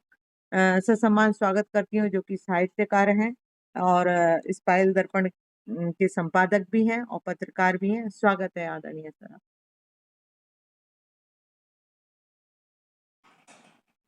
और आज के हमारे इस कार्यक्रम के मुख्य अतिथि भी हैं, तो स्वागत करती हूँ हृदय से। जी नमस्कार, हमारी आवाज आ रही है आप लोगों को? बिल्कुल स्पष्ट आ रही है और तस्वीर वगैरह सब दिखाई दे रही है? बिल्कुल स्पष्ट दिखाई दे रही। अच्छा, धन्यवाद, बहुत बहुत धन्यवाद सभी लोगों को। देखिए, सभी लोगों को आज के इस अवसर पर जब हम नागरी लिपि पर एक कार्यक्रम कर रहे हैं, सबसे पहले आदरणीय हमारे बीके शर्मा जी और जो आज के जो आयोजक, मुख्य रूप से आयोजक हमारे प्रभु चौधरी जी, जो राष्ट्रीय शिक्षक संचेतना के मतलब आधार बिंदु हैं। उसके अलावा बहुत अच्छा संचालन कर रही डॉक्टर रश्मि जी। इसके पहले हमें क्या कहते हैं, पद्मचंद जी ने भी बहुत अच्छा वक्तव्य दिया। तो मैं अपने श्रद्धेय मित्र डॉक्टर हरि सिंह पाल जी को भी, आज उनका जन्मदिन है, इस अवसर पर उनको हार्दिक शुभकामनाएं देता हूं। और अपने आदरणीय हरिराम वाजपेयी जी जो इंदौर से हैं, वो भी, उनको भी बहुत बहुत शुभकामनाएं देता हूं। आप दोनों लोग शतायु हों और स्वस्थ रहें। इसी के साथ साथ बहुत से लोग इस मंच पर जुड़े हुए हैं, ललित जी हैं, मुक्ता जी हैं और बहुत से लोग हैं। आदरणीय श्रद्धेय डॉक्टर शहनाज जी हैं। उसके पहले हमारी एक बहन पठान जी भी जुड़ी थी पुणे से, सुवर्णा जाधव जी भी। सभी लोगों को याद करते हुए मैं आप सभी लोगों को शुभकामनाएं देता हूं। और कि इसलिए भी कि आप सब लोग नागरी लिपि अपना रहे हैं और पूरी दुनिया में नागरी लिपि का बोलबाला है। नॉर्वे में भी जो हमारी पत्रिका है स्पाइल दर्पण, वह नागरी लिपि के अंक का इस्तेमाल करती है। वह हिंदी और नॉर्वेजियन दोनों भाषाओं की पत्रिका है। 37 वर्षों से यहाँ निरंतर प्रकाशित हो रही है। और उसमें भी नागरी लिपि के अंक इसलिए प्रकाशित करते हैं जबकि नागरी लिपि जो लिखने वाले लोग हैं वो भी अंग्रेजी अंक इस्तेमाल करते हैं। वो बुराई नहीं मैं इसमें समझता, लेकिन मैं चाहता हूँ कम से कम हम लोग जो विदेश में रह रहे हैं अपनी लिपि के अंक तो जान सकें। उससे जब अंक जानेंगे, इसी बहाने उसको 1 2 3 4 की जगह वो 1 2 3 4 भी कहें। क्योंकि जब वो हिंदी के अंक को 1 2 कहें तो उनसे कहो, कह सकते हो, कोई बात नहीं है, लेकिन हम लोग समन्वय स्थापित करते हैं, लेकिन इसको 1 2 कहो क्योंकि ये नागरी लिपि में हिंदी में लिखे हैं। तो इस तरह से और भी कार्य हो रहे हैं यहाँ पर। आपने स्वयं देखा, रश्मि जी ने देखा, प्रभु चौधरी जी और सब लोगों ने देखा कि हम लोग सप्ताह में कम से कम 1 वेबिनार या करते हैं, कई बार 2 भी हो जाते हैं। अभी हमारा जो आगामी कार्यक्रम है वो अनुवाद का है, नागरी लिपि में किया गया अनुवाद या नागरी लिपि से किया गया विदेशों में अनुवाद। तो 19 तारीख को हम लोग का कार्यक्रम है, वह अनुवाद पर आधारित है। तो आप लोगों को बहुत बहुत शुभकामनाएं। आप इस मंच से जुड़े और इसी प्रकार सब लोग जुड़ते रहिए और अपना इसमें समन्वय पैदा होता है, एक दूसरे की बात सुनते हैं और भाईचारा भी बढ़ता है। और नागरी लिपि के इस कार्यक्रम के अवसर पर सभी लोगों से, जैसा कि रश्मि जी ने कहा, अधिक से अधिक हिंदी का प्रयोग करें, अच्छा लगता है। और खासकर जब SMS वगैरह लिखें तो अब तो बहुत आसान है लिखना। बहुत बहुत धन्यवाद और सभी को बधाई और पुनः शुभकामनाएं। और इस संस्था को भी पुनः आभार और रश्मि जी को भी अच्छे संचालन के लिए बहुत बहुत बधाई। धन्यवाद आदरणीय सर। अब चलते हैं, मुझे यहाँ पर और लोगों का भी नाम है, पर अगर किसी का नाम है और मैं नहीं बुला पाई हूँ तो आप कह सकते हैं, क्योंकि मुझे कुछ लोगों का नाम है और वो यहाँ पर दिखाई नहीं दे रहे हैं, इसीलिए मैं बधाई के ओर चलते हैं हम लोग। जैसा कि आप सभी लोग जानते हैं कि आदरणीय डॉक्टर हरि सिंह पाल के व्यक्तित्व से आप सभी प्रभावित होंगे और उनके कार्य से। आज आदरणीय सर का जन्म दिवस है और ऐसे आदरणीय सर ने जो लेखन किया है, बहुत सारे लेख लिखे हैं साहित्य सृजन में, 25 से अधिक कविता, उपन्यास, व्यंग, लोक साहित्य, बाल साहित्य, पाठ्य पुस्तकें व शोध आलोचना, 50 संपादित एवं अनुदित कृतियां तथा अभिनंदन ग्रंथ व स्मृति ग्रंथ लिखे हैं। लेखक एवं शोध पत्र 1000 से अधिक हैं। लेख, निबंध और शोध पत्र राष्ट्रीय एवं अंतर्राष्ट्रीय पत्र पत्रिकाओं एवं ग्रंथों में प्रकाशित साहित्य सृजन मौलिक है। मशाल जलती रहे उपन्यास, पुनरावृत्ति काव्य संग्रह, संकीर्तन व्यंग संग्रह, लोक के काव्य के क्षितिज केंद्रीय हिंदी निदेशालय भारत सरकार द्वारा अनुदित है। ब्रज लोक काव्य, सामाजिक संदर्भ शोध ग्रंथ, घर से बाहर घर कहानी संग्रह, मेहनत रंग लाई किशोर उपन्यास, भाग्य में श्रेष्ठ बुद्धि भारतीय लोक कथाएं, जैसा मन वैसा पर्याप्त है रश्मि जी, बस इसको छोड़ दीजिए रहने दीजिए। सर आपका जन्मदिन है, बहुत सारे सम्मान भी हैं, मैं सोच रही थी एक छोड़ बार दीजिए, बोल दूं। छोड़ दीजिए। फिर उतना ही कि मैं कम बोलूंगा जितना आप ज्यादा अच्छा बोले। बिल्कुल नहीं, हम चाहते हैं आप ज्यादा बोलें सर, इसीलिए मैं हिंदी मेरा ईमान है, हिंदी मेरी पहचान है, हिंदी हूँ मैं, वतन भी मेरा प्यारा हिंदुस्तान है। आज आदरणीय डॉक्टर हरि सिंह पाल सर, जिनका जन्म दिवस है, वह हिंदी और नागरी लिपि की प्रतिमूर्ति ही बन गए हैं, मुझे ऐसा ही लगता है। क्योंकि मैं अगर नागरी लिपि कहूँ तो यहाँ पर दिल्ली में भी डॉक्टर हरि सिंह पाल सर का पहला नाम लोग ले देते हैं। ऐसे आदरणीय डॉक्टर हरि सिंह पाल सर का आज जन्म दिवस है, जन्म दिवस की हार्दिक शुभकामनाएं सर। और मैं एक एक करके यहाँ पर जो लोग जुड़े हुए हैं उनको बधाइयां देने के लिए सादर आमंत्रित करती हूँ। कृपया कृपया आप सभी अपना माइक बंद कर दें, जिसका नाम लिया जाए वही माइक खोले। हमारे साथ जुड़े हुए आदरणीय रतिराम ग्रेवाल सर, जयवीर सिंह सर, और जो मीडिया से जुड़ते हैं एक भाई सोनू कुमार जी, वो भी जुड़े हुए हैं। ये तीनों मैं लगभग हर आवासीय गोष्ठी में देखती हूँ, उनका हार्दिक अभिनंदन करती रश्मि हूँ। मैडम, सर्वप्रथम आप इनको बुलाओगे और 10-15 मिनट बोलेंगे ये? नहीं समय कम मिलेगा। मैं नहीं, आप बीके शर्मा जी बुला लीजिए, वो तो अध्यक्ष बाद में पाल साहब बोलेंगे। अच्छा ठीक सबको रोक दीजिए। ठीक है, तो सबने फिर दे दी बधाई, सुबह से दे रहे हैं। अच्छा ठीक है सर, ठीक है सर। मैं सर्वप्रथम चलिए, मैं और सभी को बाद में आमंत्रित करती हूँ, प्रभु जी की ऐसी इच्छा है। तो ससम्मान स्वागत करती हूँ आदरणीय श्री ब्रज किशोर शर्मा सर, जो कि संरक्षक हैं राष्ट्रीय शिक्षक संचेतना के, और पूर्व शिक्षा अधिकारी भी हैं, और समय समय पर हमारा मार्गदर्शन भी करते हैं। स्वागत है आप आभासी पटल पर सर, आपका आपके उद्बोधन है। मुझे बोलना है? जी सर ऐसा ही आदेश हुआ है, स्वागत है आपका। अच्छा, मैं हरे राम जी को फोन लगा रहा था कि अभी तक हाँ सर, मैं दिखाई नहीं भी दिए फोन लगा हैं। चुकी हूँ, वो कहीं लगता है व्यस्त हैं। अच्छा, वो बात हुई क्या उनसे? नहीं सर, मेरी नहीं हुई, मैं सुबह से 2-3 बार फोन लगा चुकी हूँ, और गोष्ठी के शुरुआत में भी काफी फोन लगाए कि वो ज्वाइन कर लें, लेकिन वो मुक्ता कान्हा कौशिक जी को नहीं बोला आपने?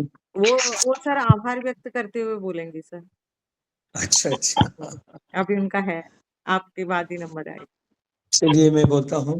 जी, आज का दिन बहुत महत्वपूर्ण है शिक्षक संचेतना के लिए कि हमारे दो प्रमुख स्तंभ हरे राम वाजपेयी जी और डॉक्टर हरि सिंह पाल जी दोनों का जन्मदिन है। हम उन्हें बहुत बहुत बधाई देते हैं। दरअसल दोनों के बारे में थोड़ा सा मैं बोलना जरूर चाहूंगा। हरे राम वाजपेयी जी मध्य प्रदेश में आकर के रहे और उत्तर प्रदेश कानपुर के रहने वाले, और वहां से यहाँ आए, और जब आए उसके यहाँ आने के बाद उनकी काव्य धारा प्रस्फुटित हुई, और 16 वर्ष की उम्र से उन्होंने कविता करना प्रारंभ किया, और वह कविता भी उनकी गांव छोड़ करके, अपना घर छोड़ करके आए थे यहाँ, तो उस उदासी और उस दुख से उनकी कविता शुरू हुई थी। उन्होंने सबसे पहली कविता अपने गांव पर लिखी थी। जैसा कि कहा जाता है कि पहला कवि जो है ना वो वियोगी था, वियोगी होगा पहला कवि, आह से उपजा होगा गान, तो उमड़ कर आंखों से चुपचाप बही होगी कविता अनजान।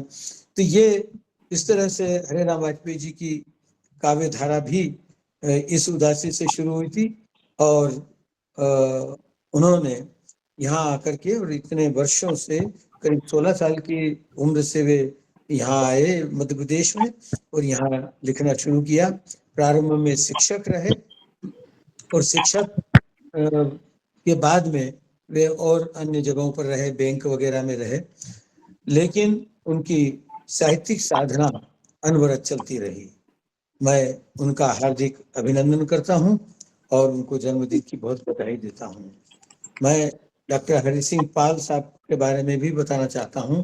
जो आपने बताया वह उसके अलावा जो शायद कई लोगों को पता नहीं है वो मैं बता दूं कि आप जो है ना अलीगढ़ के रहने वाले हैं और अलीगढ़ बहुत उच्च कोटि के साहित्यकारों का गढ़ रहा है, शिक्षा का गढ़ रहा है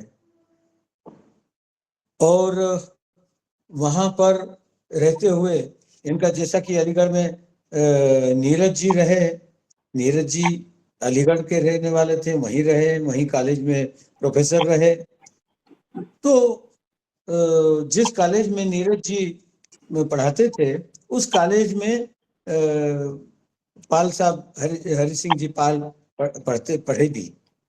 उन्होंने जरूर, चूंकि ये साइंस के विद्यार्थी थे इसलिए उनसे तो उनका पढ़ना नहीं हुआ, लेकिन उनके साथ में इनका संपर्क जरूर बना रहा। इसके अलावा वहां रहते हुए इनका बहुत लोगों से संपर्क हुआ। रमानाथ अवस्थी जैसे गीतकार, बहुत शानदार गीतों की उनकी लड़ियां हैं, उनसे इनका संपर्क रहा, बहुत अच्छा संपर्क रहा, बल्कि उनसे इनका बिल्कुल पारिवारिक संपर्क रहा। बहुत बड़े उपन्यासकार भीष्म साहनी से संपर्क रहा, यशपाल जैन साहब से, विष्णु प्रभाकर से। ये वो नाम है जिन लोगों के साथ में जब ये होता है कि कई तरह के पारस से संपर्क में आता है तो सोना और सोने में उज्ज्वलता आती जाती है। तो ऐसे बड़े लोगों के संपर्क में रहे हरि सिंह पाल जी। और फिर जब ये इन्होंने रेडियो पर काम किया और वहां के बाद में जब नागरी लिपि परिषद में आए, लगभग एक दशक इनका नागरी लिपि परिषद में हो गया। और फिर आपने डॉक्टर रश्मि जी ने आपने बताया ही है कि इन्होंने वहां पर बहुत काम किया है, बहुत सारी पुस्तकों का सृजन भी किया है। वह नागरी लिपि जिसमें भवानी मिश्र और ऐसे बड़े बड़े साहित्यकारों से जुड़ी हुई रही नागरी लिपि परिषद, उसमें आपने अभी अपना बहुत अच्छा अवदान दिया है और जो कार्य किया है नागरी लिपि परिषद में, तो उसके कारण सारे भारत में नागरी लिपि परिषद का, नागरी लिपि का, हिंदी का बहुत बड़ा काम हुआ है। और इसके लिए नागरी लिपि ही नहीं, पूरा हिंदी जगत आपका हमेशा कृतज्ञता आपके प्रति व्यक्त करता रहेगा कि आपने हिंदी के लिए और देवनागरी के लिए बहुत बड़े काम किए हैं। मैं आपको उसके लिए बधाई देता हूं। जन्मदिन के लिए तो बहुत बहुत बधाई है। पाल साहब से, हरि सिंह जी पाल से मेरी चर्चा हुई थी। इनने बताया कि ये तो जन्मतिथि अंदाज से लिखी हुई है, पुराने जमाने में लिखी हुई नहीं रहती थी। तो जन्मतिथि चाहे जो भी रही हो, लेकिन आप जन्मे हैं यह सत्य है। और आप जन्म लेकर के आपने अपने जीवन को साहित्य में और भाषा में जितना लगाया है उससे आपका ये जीवन सार्थकता को प्राप्त हुआ है। ये सार्थकता आपकी बहुत बड़ी पूंजी है। मैं आपको बहुत बहुत बधाई देता हूँ। मैं बहुत संक्षेप में ही बात करना चाहता हूँ कि अभी बहुत सारे लोगों ने जो अपनी अपनी बातें कही हैं, उसमें कुछ खास बातें जिन लोगों ने कही हैं मैं इनको उल्लेख करना चाहता हूँ। डॉक्टर रश्मि भी अपने संचालन के बीच बीच में कुछ अच्छी चीजें, विनोबा भावे, सुमित्रानंदन पंत और उनके बारे में कहती हैं। इन्होंने एक अच्छी बात कही कि अपने बच्चों को, सभी को चाहिए कि वे अपने बच्चों को हिंदी और देवनागरी लिपि का अध्ययन करवाएं। वो जरूर बहुत महत्वपूर्ण है। भाषा की दृष्टि से हिंदी जैसी भाषा, हमारी भाषा है हिंदी इसलिए नहीं, लेकिन हिंदी जैसी भाषा संसार की किसी भाषा में वो विशेषताएं नहीं है जो हिंदी में है। भाषाओं का कोई कंपटीशन, कोई स्पर्धा नहीं होती, लेकिन अगर श्रेष्ठता की कसौटी पर कसें तो हिंदी उस पंक्ति में, उस कसौटी पर सबसे श्रेष्ठ बन करके हमारे सामने आती है। इसलिए हम हिंदी की बात करते हैं। तो बहुत अच्छी बात कही आपने, और सब लोगों को चाहिए। ये जो दक्षिण भारत की बात अभी आई थी कि दक्षिण भारत में हिंदी के नाम पर काफी गड़बड़ें चल रही हैं, पदमचंद जी गांधी ने भी इस बात को का उल्लेख किया था। तो निश्चित रूप से कि जो लोग समझ नहीं पा रहे हैं वे ऐसा करते हैं, लेकिन धीरे धीरे वहां पर भी इसका प्रभाव बढ़ता जा रहा है। नागरी लिपि परिषद भी अपना कार्य कर रही है, और भी बहुत सारे लोग हैं। हमारे एक मित्र हैं डॉक्टर BL अच्छा, वे दक्षिण भारत में हैं, चेन्नई में रहते हैं, और वह हिंदी की बहुत सारी पत्रिकाओं से वहां से जुड़े हुए हैं और बहुत बढ़िया काम कर रहे हैं। वे हिंदी के प्रचार प्रसार का बहुत अच्छा काम कर रहे हैं और बहुत अच्छे व्यंग्यकार हैं, बहुत अच्छे समीक्षक हैं। वे वहां पर रहकर के चेन्नई में बड़ा काम कर रहे हैं। साउथ में, दक्षिण में भी हिंदी का प्रचार प्रसार होता जा रहा है, और निश्चित रूप से उन्होंने सही कहा है पदमचंद जी ने कि ये राजनीति है, राजनीति के कारण से इसका विरोध होता है। तो अगर हम राजनीति को अलग कर दें तो भाषा तो अपनी जगह बना ही लेती है, क्योंकि भाषा तो पानी की तरह बहती है, और पानी का ये प्रकृति होती है पानी की कि जहां जगह मिलती है उस जगह पर वो घुस जाता है पानी, जरा सी दरार हो तो उसमें भी घुस जाता है। तो भाषा वैसे ही होती है। और मैं जब भी दक्षिण में गया हूँ, चेन्नई गया हूँ, मैंने देखा है कि वहां पर हिंदी बहुत अच्छी चलती है। तो हमारे लिए आशा वहां पर भी है। और ये जो हमारी हरे राम वाजपेयी जी जिससे जुड़े हुए हैं, हमारी ये इंदौर में जो हिंदी भाषा की संस्था है, उसमें एक बार महात्मा गांधी आए थे, और महात्मा गांधी के बाद में वो दक्षिण गए, और वहां जाकर के उन्होंने हिंदी भाषा के लिए काफी काम किया था, और उन्होंने कई लोगों को वहां भेजा भी था। तो ये सारी चीजें हुई हैं हिंदी के संदर्भ में, बहुत अच्छी बात है। मुमताज पठान जी ने भी देवनागरी की विशेषताओं का निरूपण किया था। अरुणा शुक्ला जी ने वैश्वीकरण के परिप्रेक्ष्य में नागरी लिपि की सक्षमता प्रमाणित की, और सुवर्णा जाधव जी ने हिंदी सिनेमा के माध्यम से जो बात बताई कि हिंदी सिनेमा के गीत सब जगह गाए जाते हैं, तो निश्चित रूप से वे हिंदी के गीत वह हिंदी भाषा का महत्व को ही वे बताते हैं। शहनाज शेख ने भी देवनागरी की सरलता के गुणों को बताया है कि इसी कारण वो सारे विश्व में प्रतिष्ठित हो सकती है। शरद चंद्र शुक्ल जी नॉर्वे से, उन्होंने अच्छी बात कही है कि वे दुनिया भर में अब हिंदी का बोलबाला है, और नागरी लिपि का और हिंदी के बारे में वे नॉर्वे में हर प्रति सप्ताह आयोजन करते हैं। ये बड़ी बात है। और दूसरे देशों में भी हिंदी भाषी जितने लोग हैं वो सारे लोग करते रहते हैं। तो निश्चित रूप से नागरी लिपि का वैश्वीकृत प्रतिष्ठा निश्चित रूप से हमारे आगे के समय में हम देख पाएंगे। मैं इतनी ही बात कहकर के, और आज के दोनों केंद्रीय महामना महापुरुष डॉक्टर हरि सिंह पाल और हरे राम वाजपेयी जी को बहुत बहुत बधाई देता हूँ। दोनों का नाम ह से शुरू होता है, तो हरि सिंह जी का और हरे राम जी दोनों की कर्क राशि है। इस ज्योतिष के हिसाब से कर्क राशि है, और कर्क राशि के बारे में मैं हरि सिंह जी को बताऊं, हरे राम जी तो है नहीं, लेकिन अभी तक जो सूर्य था वो मिथुन राशि में गोचर कर रहा था, और कल 16 तारीख को वह कर्क राशि में, आपकी राशि में गोचर करेगा। तो सूर्य की भांति आप सबको प्रकाशित करते रहें और आपकी तेजस्विता बढ़ती रहे। बहुत बहुत बधाई, धन्यवाद। बहुत ही सुंदर उद्बोधन, और साथ ही साथ ज्योतिष भी आपने बता दिया सर को। और देखिए, कहते हैं ना कि इंसान का जन्म से नहीं कर्म से जाना जाता है, और ये दोनों ही ऐसी महानुभूति हैं कि हमने आज आदरणीय पाल सर के बारे में भी सुना, शर्मा सर से, और हरे राम वाजपेयी सर बेशक है यहाँ उपस्थित नहीं है, लेकिन उनके बारे में भी सर ने बहुत कुछ बोला। तो कर्म इतने अच्छे हैं कि कहते हैं कर्म करता चल, तो कर्म से ही जाने जाते हैं लोग। तो वही चीज हमें सर से सीखने को मिलती है। निज भाषा उन्नति है, सब उन्नति को मूल, बिन निज भाषा ज्ञान के मिटत ना ये को सूर। और ऐसी भाषा को संरक्षित करने वाली नागरी लिपि के लिए लगातार प्रचार प्रसार में लगे रहने वाले आदरणीय डॉक्टर हरि सिंह पाल सर, जो कि अन्य अनेक संस्थाओं से बहुत अच्छे पदों पर है। सर ने मना कर दिया है कि पूरे पद मुझे गिनाने नहीं है, मुझे कुछ बोलना नहीं है, इसलिए मैं नहीं बोल रही। सीधे सर आपको सादर आमंत्रित करती हूँ, उसके बाद बधाइयाँ देने वालों को बुलाऊंगी मैं। तो स्वागत है इस आभासीय पटल पर। आप कुछ शब्द कहें हमारे लिए आशीर्वचन हेतु। स्वागत है सर। धन्यवाद डॉक्टर रश्मि जी।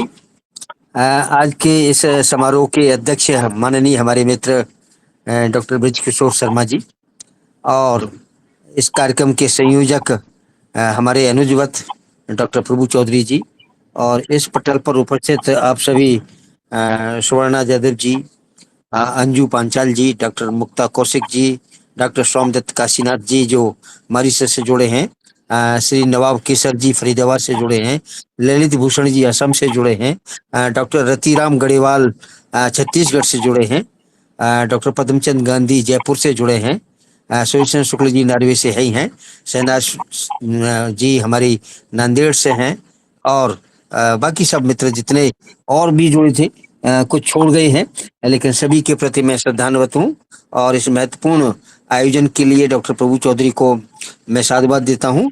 वस्तुतः इस आयु में जन्मदिन मनाने जैसी कोई चीज रह नहीं जाती, और वैसे भी अपना मानना यह है, मैं जिस ग्रामीण पृष्ठभूमि से हूँ, कि कोई किसान अपना जन्मदिन नहीं मनाता, कोई मजदूर अपना जन्मदिन नहीं मनाता, कोई पशुपालक अपना जन्मदिन नहीं मनाता।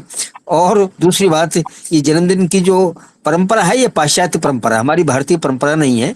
हम भारतीय परंपरा में भगवान श्री कृष्ण की जन्माष्टमी मनाते हैं तो उसी में अपना जन्म शामिल कर लेते हैं। भगवान रामचंद्र की जब हम जयंती मनाते हैं, रामनवमी मनाते हैं, तो उसमें भी हम सबकी जयंती शामिल हो जाती है। ये हमारी भारतीय परंपरा है। और मैं भी प्रारंभ में कभी मतलब, क्योंकि गांव में इस तरह की कोई परंपरा ही नहीं थी, और दिल्ली में भी आया, शिक्षा मंत्रालय में रहा, तब तक भी कोई ऐसी कोई परंपरा नहीं थी। फिर बच्चे हुए तो बच्चों के जरूर जन्मदिन पर हम वैदिक हवन किया करते थे, इतना काम करते थे। केक जब भी नहीं काटते थे, केक तो फिर बाद में आया है ये 21वीं सदी की खोज है। तो ये दीपक हम तो जलाने वाले हैं, दीपक बुझाने वाले नहीं हैं। नवाब केसर जी जरा सा माइक बंद कर दें, केसर जी। तो म्यूट कर दिया सर मैंने। हाँ, तो जन्मदिन जैसी कोई बात नहीं, लेकिन चूंकि प्रभु चौधरी जी ने ऐसा आग्रह रहा है, जब से मैं राष्ट्रीय शिक्षक सचिंद्रा से जुड़ा तो इन्होंने इसका शुभारंभ कर दिया, और इसमें कहें कि जबरदस्ती कहें कि उस तरीके से लाके बिठाल दिया। तो मैंने इनसे आग्रह किया था कि जन्मदिन इतना महत्वपूर्ण है जितना महत्वपूर्ण विषय है, विषय पर हम बात रखेंगे तो अच्छी बात है। ये जन्मदिन की जो सार्थकता है वो इसी में है कि हम जिस अभियान से जुड़े हैं, जिस आंदोलन से जुड़े हैं, जिस कार्य से जुड़े हैं, उसकी चर्चा हम करें, और उसमें से जो नवनीत निकलेगा उससे ही हमें ऊर्जा मिलेगी, और उससे हम आगे को अपने जीवन को सार्थक और सफल बना सकते हैं। तो मेरी बात को प्रभु चौधरी ने भी स्वीकार किया, और मेरी बात को डॉक्टर रश्मि जी ने भी स्वीकार किया। इन दोनों को साधुवाद और आभार प्रकट करता हूँ इनके प्रति कि मेरी बात को रखा।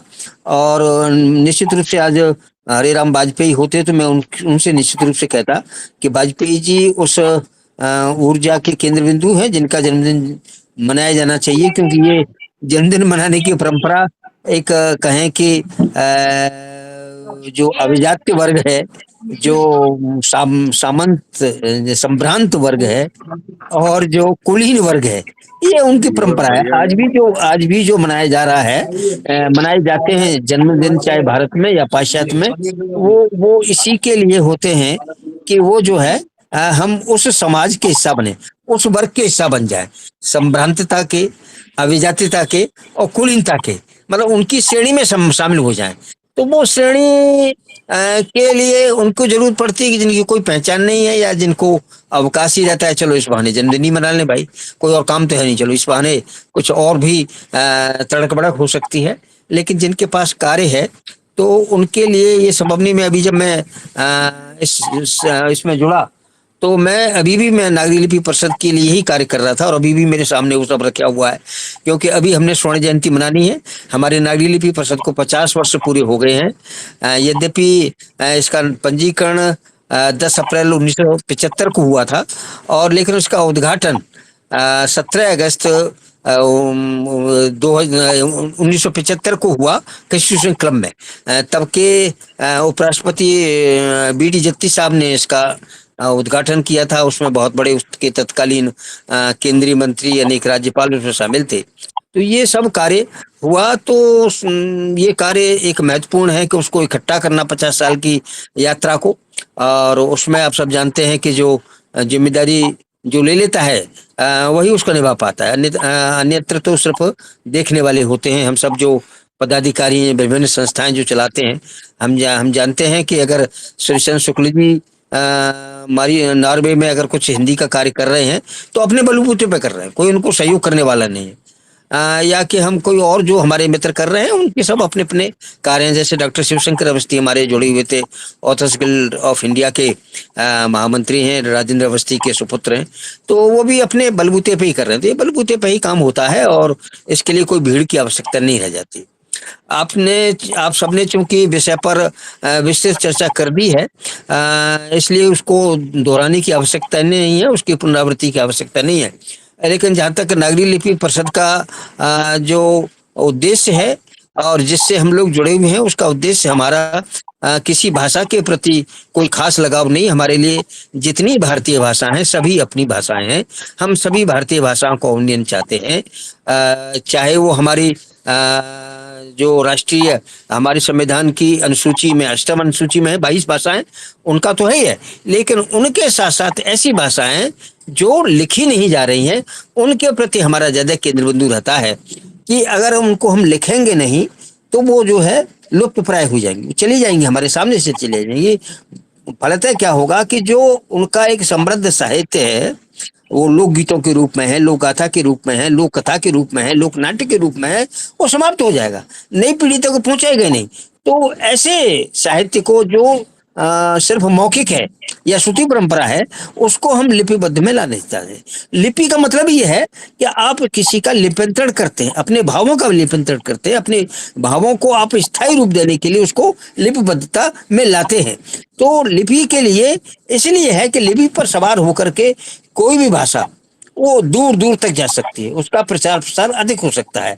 तो हमें इस दृष्टि से देखना होगा कि जो हमारी क्षेत्रीय बोली भाषा हैं, चूंकि हमारे जो नई शिक्षा नीति 2020 है उसमें भी यही मुख्य उद्देश्य रखा गया है कि हमारी जो शिक्षा है वो शिक्षण पद्धति हमारी मातृभाषा के आधार पर होगी, जिससे जो बच्चा है वो उसकी जो लर्निंग है, उसका जो अधिगम है वो ज्यादा से ज्यादा होगा। बृजकिशोर शर्मा जी तो चूंकि शिक्षा शास्त्र से जुड़े हुए हैं, शिक्षा जगत से जुड़े हुए हैं, ये अच्छी तरह से जानते हैं कि अपनी बोली भाषा में बच्चा अपनी अभिव्यक्ति अधिक से अधिक कर सकता है और उसका अधिगम उतना ही महत्वपूर्ण होगा, उतना सीखना ही उसका महत्वपूर्ण होगा।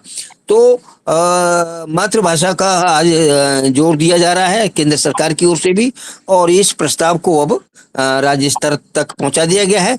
यद्यपि त्रिभाषा सूत्र का जो परंपरा है वो कोठारी कमीशन से लेकर के अब तक लागू रही है कि 3 भाषाएं प्राथमिक स्तर पर पढ़ाई जाए, जिसमें आपकी एक मातृभाषा हो, एक आपकी राष्ट्रीय भाषा हो और एक आपकी क्षेत्रीय भाषा हो या विदेशी भाषा हो। उसमें एक विकल्प रखा है गा श्रेणी में। तो उसमें कुछ प्रावधान हुए इस तरीके के, और निश्चित रूप से जो हिंदीतर क्षेत्र के लोग जुड़े हुए हैं मैं उनको साधुवाद देता हूं। जैसे महाराष्ट्र से जुड़े हुए हैं तो मराठी भी जानते हैं, उतनी अच्छी हिंदी भी जानते हैं और अंग्रेजी भी उनके एक पठन पाठन का एक हिस्सा रहा है।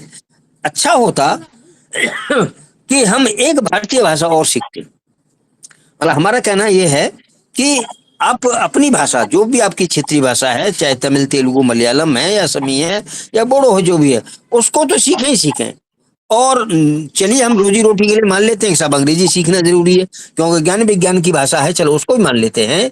लेकिन जो राष्ट्रीय भाषा है, राष्ट्रीय भाषा कह रहा हूँ मैं, राष्ट्रभाषा नहीं कह रहा, हमारे संविधान की जितनी 22 भाषाएं उसको संविधान ने राष्ट्रीय भाषा का दर्जा दिया है।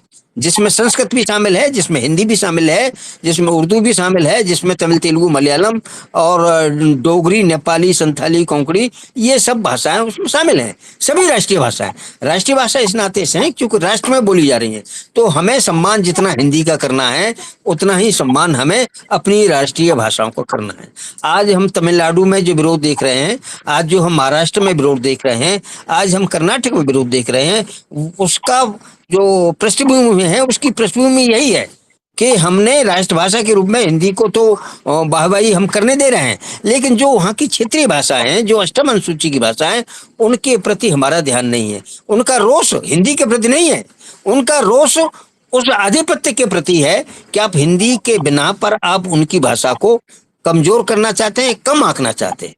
तो नागरी लिपि परिषद समस्त भारतीय भाषाओं को, यहाँ तक कि जितनी भी हमारी बोलियां हैं भारतवर्ष में, चाहे वो अंडमान निकोबार में हो, चाहे पुदुचेरी में हो, या किसी अन्य छोटे प्रदेश में हो, लक्षद्वीप में हो, हम उनकी भाषा को भी उतना ही महत्व देते हैं जितनी हम हिंदी को देते हैं, जितनी हम मराठी को देते हैं, उतनी ही हम तमिल, तेलुगु, मलयालम को भी देते हैं।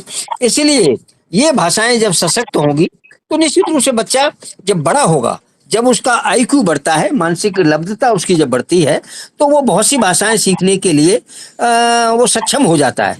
उसमें भाषा को बैरियर नहीं होता। उदाहरण के लिए मैं कहूँ कि मैं जब उत्तर प्रदेश में पढ़ता था तो विज्ञान हमने हिंदी माध्यम से पढ़ी, कोई दिक्कत नहीं। हमने जूलॉजी, बॉटनी, केमिस्ट्री ये सब हिंदी माध्यम से पढ़ी। आज तक उसके हमें शब्दावली है वो हमें याद है, क्या क्या वो प्रयुक्त होती है। लेकिन जब BSc किया वो अंग्रेजी माध्यम से किया, B.Ed किया हिंदी माध्यम से किया, M.Ed किया जब अंग्रेजी माध्यम से किया, MA हिंदी से किया तो हिंदी हो गई, सोशियोलॉजी से किया तो वो अंग्रेजी माध्यम होगी, डिस्टेंस एजुकेशन से किया तो वो अंग्रेजी माध्यम होगी। इस तरीके से माध्यम कोई फर्क नहीं पड़ता। फर्क पड़ता है आपकी कि आप उन्हें अपनी मातृभाषा में कैसी शिक्षा लिए, कैसे आपने ग्रहणता प्राप्त की है। वैज्ञानिक प्रयोगों से ये सिद्ध हो गया है कि जो बच्चा एक से अधिक भाषा जानता है उसकी IQ ज्यादा तीव्र होती है। और इसलिए हम अपनी जो शिक्षा नीति है उसके माध्यम से ये प्रचार प्रसार करते रहे हैं कि वो पहले मातृभाषा को सीखे। और मातृभाषा की जो जैसे कहें कि पहल है, वो पहल आज की नहीं है कि 21वीं सदी में की हो, ये 20वीं सदी में की हो। ये कहें कि 19वीं सदी में जब ईस्ट इंडिया कंपनी यहाँ पर आ गई थी और ब्रिटिश ने यहाँ पर शासन संभाला था, तो पहला जब शिक्षा आयोग बना था उसने उसकी 1883 में ये क्या कहा था कि जितनी भी शिक्षा हो, प्राथमिक शिक्षा वो मातृभाषा में हो। उसके बाद इसी बात को राष्ट्रपिता महात्मा गांधी ने कहा, सुभाष चंद्र बोस ने कहा, बंकिम चंद्र चटर्जी ने कहा, और नए नए जितने भी हमारे शिक्षाविद हुए सभी ने इसी बात को स्वीकार किया कि प्राथमिक शिक्षा कम से कम मातृभाषा में हो, जिससे उसका मस्तिष्क परिपक्व हो सके। तो हम नागरी लिपि परिषद के माध्यम से हम मातृभाषा को पहले प्राथमिकता देना चाहते हैं। हम किसी पर कोई भी लिपि नहीं थोपना चाहते। हम नहीं कहते, आचार्य विनोबा भावे कहते थे कि हम हीवादी नहीं हैं, भीवादी हैं, कि हम नहीं कहते कि नागरी लिपि ही हो, हम कहते हैं कि नागरी लिपि भी हो। पहले तो आपकी भाषा। मैं प्राय जहाँ भी सम्मेलन होता है, चाहे वो पुदुचेरी में हो, असम में हो, मणिपुर में हुआ हो, या त्रिपुरा में या मिजोरम में हुआ हो, सबसे पहले मैं वहाँ की भाषा की मैं तरफदारी करता हूँ कि आपकी भाषा ज्यादा शुद्ध है, आपकी जो लिपि है वो ज्यादा महत्वपूर्ण है। उसके बाद नागरी या रोमन का उसके बाद नंबर आता है। पहले आप अपने लिपि को तो संभाल लें। आज स्थिति यह है कि तमिलनाडु में तमिल माध्यम के स्कूल बंद हो रहे हैं, उनकी जगह अंग्रेजी माध्यम के स्कूल खुल रहे हैं। यही स्थिति कर्नाटक में है, यही स्थिति महाराष्ट्र में है, यही स्थिति अब उत्तर प्रदेश, मध्य प्रदेश में भी होती जा रही है कि उसकी जगह गली गली में, मोहल्ले मोहल्ले में आपके अंग्रेजी माध्यम के आपके विद्यालय खुल गए हैं। तो बच्चा क्या करेगा? जो उसका अभिभावक है उसके मन में तो लग रहा है कि बच्चे को हमने उच्च स्तर पर पहुंचाना है, तो उस स्तर पर वो भाषा के माध्यम से पहुंचाना चाहता है। उसको लगता है कि अंग्रेजी के माध्यम से वो ज्यादा से ज्यादा जल्दी से जल्दी वो उच्च स्तर पर पहुंच सकता है। लेकिन मैं यहाँ दिल्ली में जाता हूँ, बड़े बड़े जितने पब्लिक स्कूल हैं चाहे वो दिल्ली पब्लिक स्कूल हो, सालवान हो, मॉडर्न स्कूल हो, इन समय में जाता हूँ, मैंने देखा वहाँ के बच्चे जितनी अच्छी अंग्रेजी बोलते हैं, समझ लेते हैं, उतनी अच्छी वो हिंदी बोल लेते हैं, उतनी अच्छी लिखते हैं। मैं उनकी हिंदी की प्रतियोगिता में निर्णायक के रूप में जाता रहा हूँ, तो मैंने देखा है कि कोई दुराव नहीं है हमारे पास। हमने एक मान लिया कि बच्चे साहब अंग्रेजी माध्यम में पढ़ रहा है तो इसका मतलब हिंदी नहीं जानता, वो जानता है, अपनी भाषा भी जानता है। हमें उसको प्रोत्साहित करने की जरूरत है कि भाई आप ये भाषा भी सीखें, आप ये भाषा भी सीखें, कोई कमज नहीं है। आप एक भाषा अगर कहेंगे भैया हिंदी ही पढ़ोगे तो उससे बात नहीं बनेगी, है ना। उसको सभी भाषाओं का, जितनी भाषाओं को उसको ज्ञान हो सकता है वो करे। हमारे यहाँ दिल्ली विश्वविद्यालय में, हमारे यहाँ पर जामिया मिल्लिया विश्वविद्यालय में अनेक भाषाएं पढ़ाई जा रही हैं, जिसमें रशियन है, इतालवी है, तमिल, तेलुगु, मलयालम सब पढ़ाई जा रही है।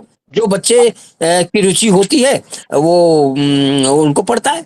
और हम लोग जो जब इंटरव्यू बोर्ड में बैठते हैं तो हमारे सामने ये देखते हैं कि भाई बच्चे में जो उसने डिग्री ली है BA MA की, उसके अलावा क्या उसमें कौशल है। कौशल क्या है कि उसने नई भाषा जानता है, उसको और भी अवसर उसको प्राप्त हो सकते हैं। तो इसलिए हमें किसी भाषा से द्वेष नहीं करना, यहाँ तक कि ना हम अंग्रेजी भाषा से द्वेष करते हैं ना रोमन लिपि से करते हैं। हमारा कहना यह है कि ये जो भाषाएं हैं सभी अपनी अपनी प्रिय हैं, अपनी अपनी जगह महत्वपूर्ण है, लेकिन राष्ट्रीय एकता के लिए हमें नागरी लिपि के लिए भी प्रयास करना चाहिए, हिंदी के लिए भी प्रयास करना चाहिए। हिंदी के लिए प्रयास करने की अब उतनी आवश्यकता नहीं रहेगी जितना हम रुदन प्रक्रिया आजकल अपना रहे हैं। हिंदी मणिपुर का बच्चा भी जानता है, तमिलनाडु का भी जानता है। तमिलनाडु के बारे में तो ये कहते हैं कि जो लोग दिन में विरोध करते हैं, जो ब्लैक बोर्ड को काला करते हैं, वो शाम को रात में जाकर के हिंदी कक्षाओं में पढ़ने जाते हैं। हमारे मित्र बताते हैं, डॉक्टर राजलक्ष्मी कृष्ण बताती हैं, हमारे S अनंत कृष्णन जी बताते हैं, उनके साथ यही होता है। तो ये जो हवा खड़ा किया जा रहा है कि हिंदी का विरोध है, वो विरोध सिर्फ चंद लोगों तक है, वो राजनीति के कारण है, आप सब लोग जानते हैं।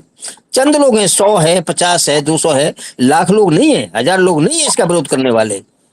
तो आप देखिएगा कि 90% लोग तो आपकी नागरी लिपि को स्वीकार कर रहे हैं, हिंदी को स्वीकार कर रहे हैं। किसी भी प्रदेश में आप जाइएगा वो आपको यही आपको सुनने को मिले, कहीं आपको बाधा नहीं आएगी किसी भी रूप में। लेकिन हमें अपना प्रयास जरूर करना है कि भाई आप पहले अपनी भाषा को सशक्त करें, पहले आप अपनी लिपि को सशक्त करें, उसके बाद हम हिंदी की बात करेंगे, उसके बाद हम नागरी लिपि की बात करेंगे। नागरी लिपि परिषद ने, आप सब जानते हैं कि हमने प्राइमर तैयार की है, तमिल, तेलुगु, मलयालम की तो है ही है, कश्मीरी भाषा को हमने किया है। हमने इतालवी, अरबी, फारसी, रूसी, चीनी, जापानी, सिंगली, इन भाषाओं को भी प्राइमर तैयार किया है। जिसको नागरी लिपि आती है वो इन भाषाओं को भी समझ सकते हैं। आचार्य विनोबा भावे ने 12 भाषाएं सीखी थी, 12 भाषाएं जानते थे। उनका ये कहना था कि यदि मैं नागरी लिपि नहीं जानता तो मैं इन भाषाओं को नहीं सीख सकता था। आज भी स्थिति ये है, जितने वैज्ञानिक वो कहते हैं, आप हमारे नागरी संगम में आप इस तरह के लेख पढ़ेंगे, सबका निष्कर्ष यही है कि यदि नागरी लिपि, अगर तमिल को हमने सीखना है तो अगर हम नागरी लिपि के माध्यम से सीखेंगे तो हम उसको 15 दिन में सीख सकते हैं। अगर हम तमिल लिपि से सीखेंगे तो 3 महीने लग जाएंगे, क्योंकि लिपि अलग है, लिपि का हमें अभ्यास नहीं है। तो उसके लिए जरूरी है कि जितने अगर प्राइमर हम तैयार कर सकते हैं तो वो जल्दी जल्दी हम सीख सकते हैं। यहाँ तक कि अगर अंग्रेजी को भी रोमन लिपि में लिख करके नागरी लिपि में लिख लिया जाए तो कोई भी बच्चा फेल नहीं होगा, उसको कभी भी कोई मतलब कष्ट का सामना नहीं करना पड़ेगा। तो इस रूप में हम कह सकते हैं कि नागरी लिपि और हिंदी का दोनों का भविष्य उज्जवल है। मैं तो जानता हूं कि मैं चूंकि सौरभ पत्रिका का संपादन कर रहा हूं तो विदेश से लगभग 20-25 देशों से मेरे पास रचनाएं आती हैं, जिनमें जो खासतौर से प्रवासी भारतीय हैं, लेकिन कुछ ऐसे हैं जो वहाँ के निवासी, जैसे यूक्रेन के एक प्रोफेसर है, वो हमसे जुड़े हुए हैं। अभी एक अलीना है जो PhD कर रही हैं हिंदी में, वो आर्मेनिया से हैं। उनका फोन आया कि साहब मैं हिंदी में PhD कर रही हूँ, आपका सहयोग चाहिए, हमें अच्छा लगता है।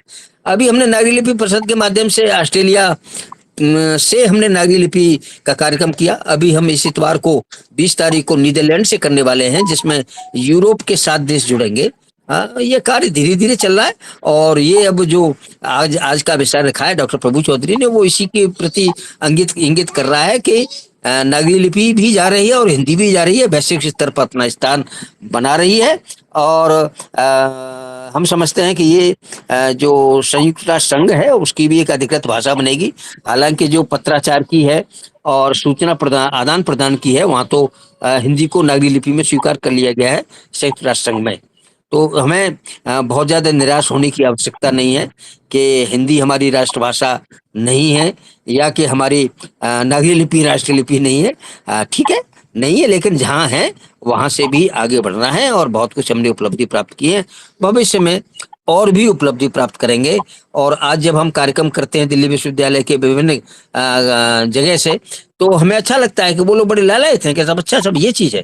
वो पाठ्यक्रम कैसे बने? कल ही रात को 11 बजे मुझे फोन आया गोवा से, गोवा यूनिवर्सिटी की प्रोफेसर थी, उनका फोन आया कि साहब हम आपके साथ में MOU करना चाहते हैं और हम चाहते हैं कि आप नागरी लिपि का पाठ्यक्रम तैयार करें और हमारे बच्चों को प्रमाण पत्र दें, जिससे उनकी नौकरी, अच्छी नौकरी लग जाएगी। मतलब ये गोवा की रिपोर्ट है कल रात की। तो और भी अन्य से हमारे पास तमिलनाडु के दोनों 2-3 महाविद्यालयों ने कोशिश की कि साहब हमसे आप MOU कर लीजिएगा। कश्मीर के लोगों ने हमसे किया। तो ये सब कार्य चल रहा है धीरे धीरे, और हम समझते हैं कि ये बातें आप जैसे जो सुहृदय, आप जैसे जो समर्पित, आप जैसे जो कर्मनिष्ठ कार्यकर्ता है नागरी लिपि परिषद के, उनके माध्यम से कार्य और भी आगे बढ़ रहा है। और आपकी उपस्थिति, आपका सहकार, आपका सहयोग हमें ऊर्जा प्रदान करता है। नागरी लिपि परिषद किसी एक व्यक्ति की नहीं, नागरी लिपि परिषद किसी खास पदाधिकारियों की नहीं, वो सबकी है। आज हमारे पास में 1650 सदस्य हैं पूरे देश से और विदेश से, तो ये सब उनकी है और उसी धरोहर को हम सजोने में प्रयासरत हैं कि जैसी हमें मिली इसको और भी अच्छा करके दें। और आप जैसे लोगों का जो सहयोग मिलेगा, इसमें और भी हमें ऊर्जा मिलेगी। तो निश्चित रूप से जो समस्या आज नजर आ रही हैं, उनसे हमें छुटकारा मिलेगा और उससे मुक्ति मिलेगी। आप सबके लिए बहुत बहुत धन्यवाद।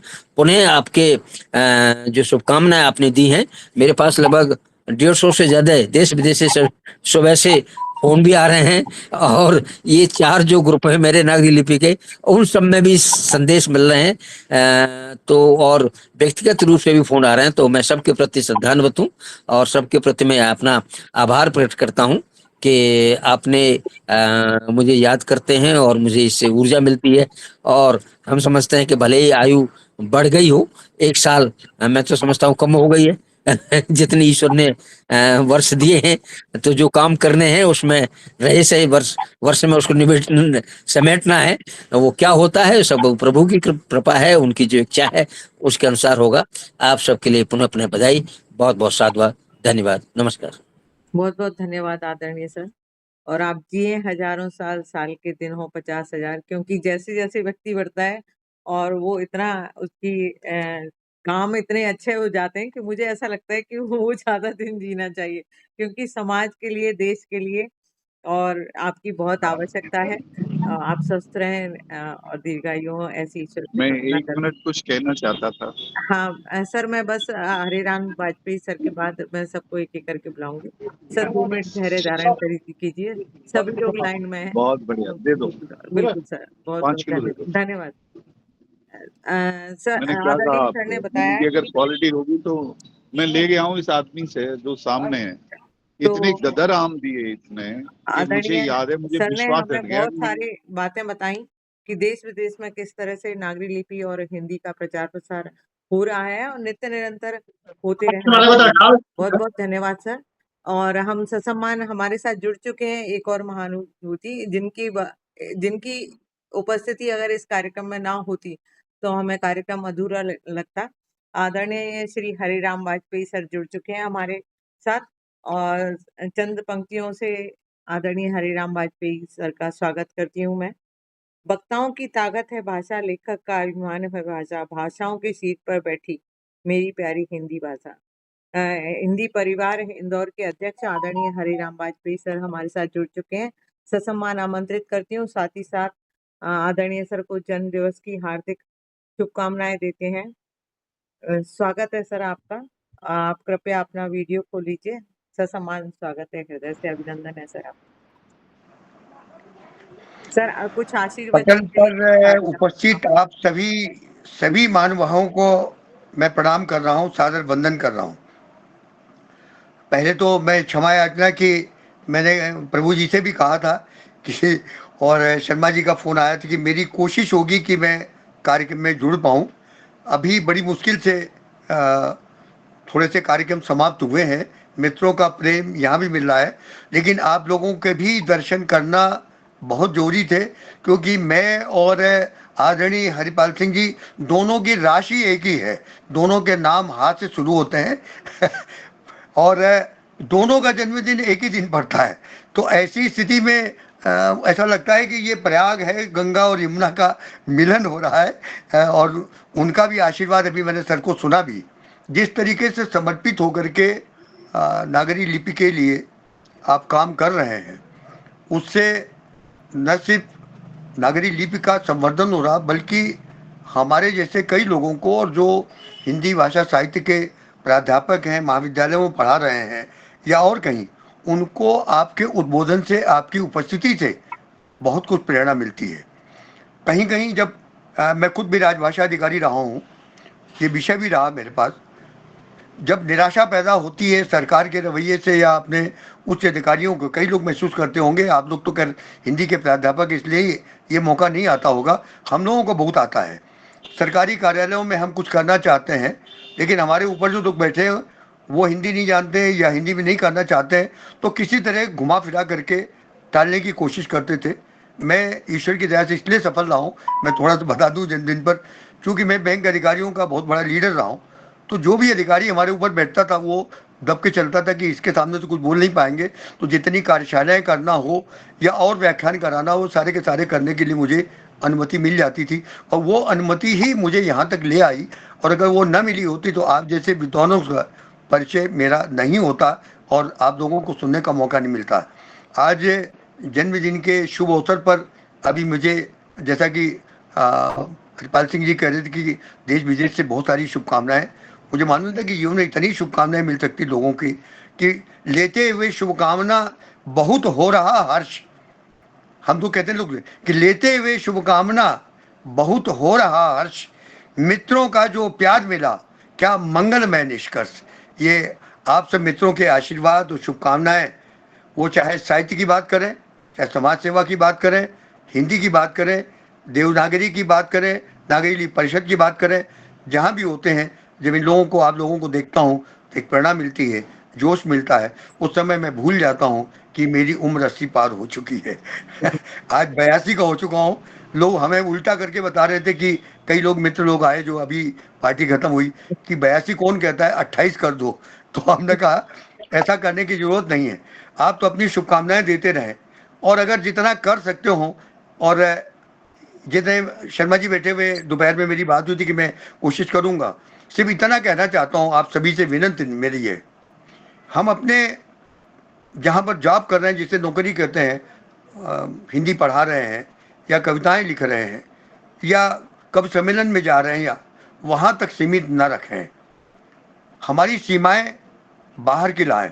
हमें अगर किसी कार्यक्रम में कहीं बुलाया जाता, सामाजिक कार्यक्रम में, हम लोगों को ये कहें भारत की भाषा हिंदी है, किसमें लिखी जाती है, दूसरे देश के लोग अपनी भाषा को कैसे सम्मान देते हैं, हम भी अपनी भाषा को सम्मान दें। जब सारे व्यक्ति राष्ट्रभक्ति के अनुसार, राष्ट्रभाषा के अनुसार इसको सम्मान देना शुरू कर देंगे, तो निश्चित रूप से ये मान के चलिए कि जो गुड मॉर्निंग कहा जाता है वो भी उठ करके जीएम में आ गया है, जीएन में आ गया है। ये सारी चीज़ें हमारे पीछे खत्म हो जाएंगी। हम बड़ों को प्रणाम करना सीख जाएंगे, बड़ों को प्रणाम करेंगे, सुबह उठ करके शाम को उनसे पूछेंगे, तो निश्चित रूप से हमारे संस्कार समृद्ध होंगे, और उसका असर हमारे परिवार पर, आने वाली पीढ़ी पर करेगा। और जो आने वाली पीढ़ी के बारे में सोचता है, उसको समृद्ध करता है, वो देश कभी भी पीछे नहीं हट सकता है। हमें अपने लिए काम नहीं करना है, अगर आने देश के बारे में सोचना है तो अपने परिवार की, अपने समाज की, अपने आसपास की पीढ़ी को भी भाषा, साहित्य और संस्कृति के बारे में उनको अवगत कराना है कि किस तरीके से अपने घर में माँ को माँ कहना है, आई बोलना है, अम्मा बोलना है, ये डेट कहना बंद कर दीजिए, ये माम कहना बंद कर दीजिए, इससे बड़े नहीं हो जाएंगे। अपने भाई को बड़ा दादा कहिए, बंगला में दादा बोलते हैं, मराठी में बोलते हैं बाबा। ये सारे शब्दों का प्रयोग अगर हम करेंगे, हमारी घर की भाषा हमारे देश की भाषा समृद्ध होगी। आज के दिन आप लोगों ने मुझे बोलने का मौका दिया। इतनी सारी अभी कई लोग अभी बैठे हुए हैं जिनको मैं करीब करीब अल्ताफ अभी कोशिश करूंगा रात में कि 101 लोग हैं जिनको मैंने आभार व्यक्त करना है, संस्थाएं हैं, सबको विनम्र निवेदन करूंगा कि आप ऐसे ही प्रेम बनाए रखें, मुझे ऊर्जा देते रहें। और जितने इस पटल पर मुझसे छोटे लोग हैं, जो बड़े हों तो हैं सही, उम्र में जो जितने छोटे हैं उनके लिए मैं कह रहा हूँ आपकी शताब्दी में मुझे बुलाइएगा। मुझे खुशी होगी जब आपका शताब्दी वर्ष होगा, आनंद आएगा आपका सम्मान करते हुए। बहुत बहुत धन्यवाद, बहुत बहुत शुभकामनाएं आप सभी के प्रति। बहुत बहुत धन्यवाद सर, आपकी ऊर्जा ऐसे ही बनी रहे। मैं जब सर से मिली तो मैंने देखा बार बार हर कार्यक्रम के लिए सर कपड़े बदल बदल के आ रहे थे, बढ़िया ड्रेसअप होके। तब मुझे महसूस हुआ कि हाँ, सबको ऐसे ही रहना चाहिए, अपनी ऊर्जा को इसी तरह से बनाए रखना चाहिए।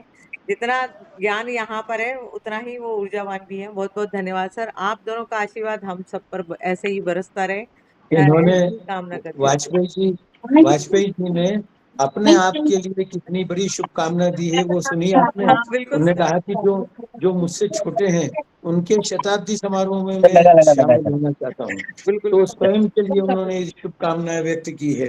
तो वाजपेयी जी, हमने आपके बारे में बहुत कुछ बोला, तो आपने तो नहीं सुना, लेकिन आप हमें शुभकामना जो दे रहे हैं शताब्दी के लिए और इन सब के लिए, इसके लिए पुनः आपको धन्यवाद। आदरणीय शर्मा सर ने आपके बारे में बहुत कुछ बताया था, लेकिन रिकॉर्डिंग मैं भेजूंगी सर, आप सुनिएगा। बहुत बहुत धन्यवाद सर, आप उपस्थित हुए तो हमें कार्यक्रम की ये जो आभासीय पटल पर विराजमान हस्तियां हैं उनमें संपूर्णता महसूस हुई। आप व्यस्तता के बावजूद पधारे, उसके लिए हृदय से अभिनंदन करती हूँ। धन्यवाद सर।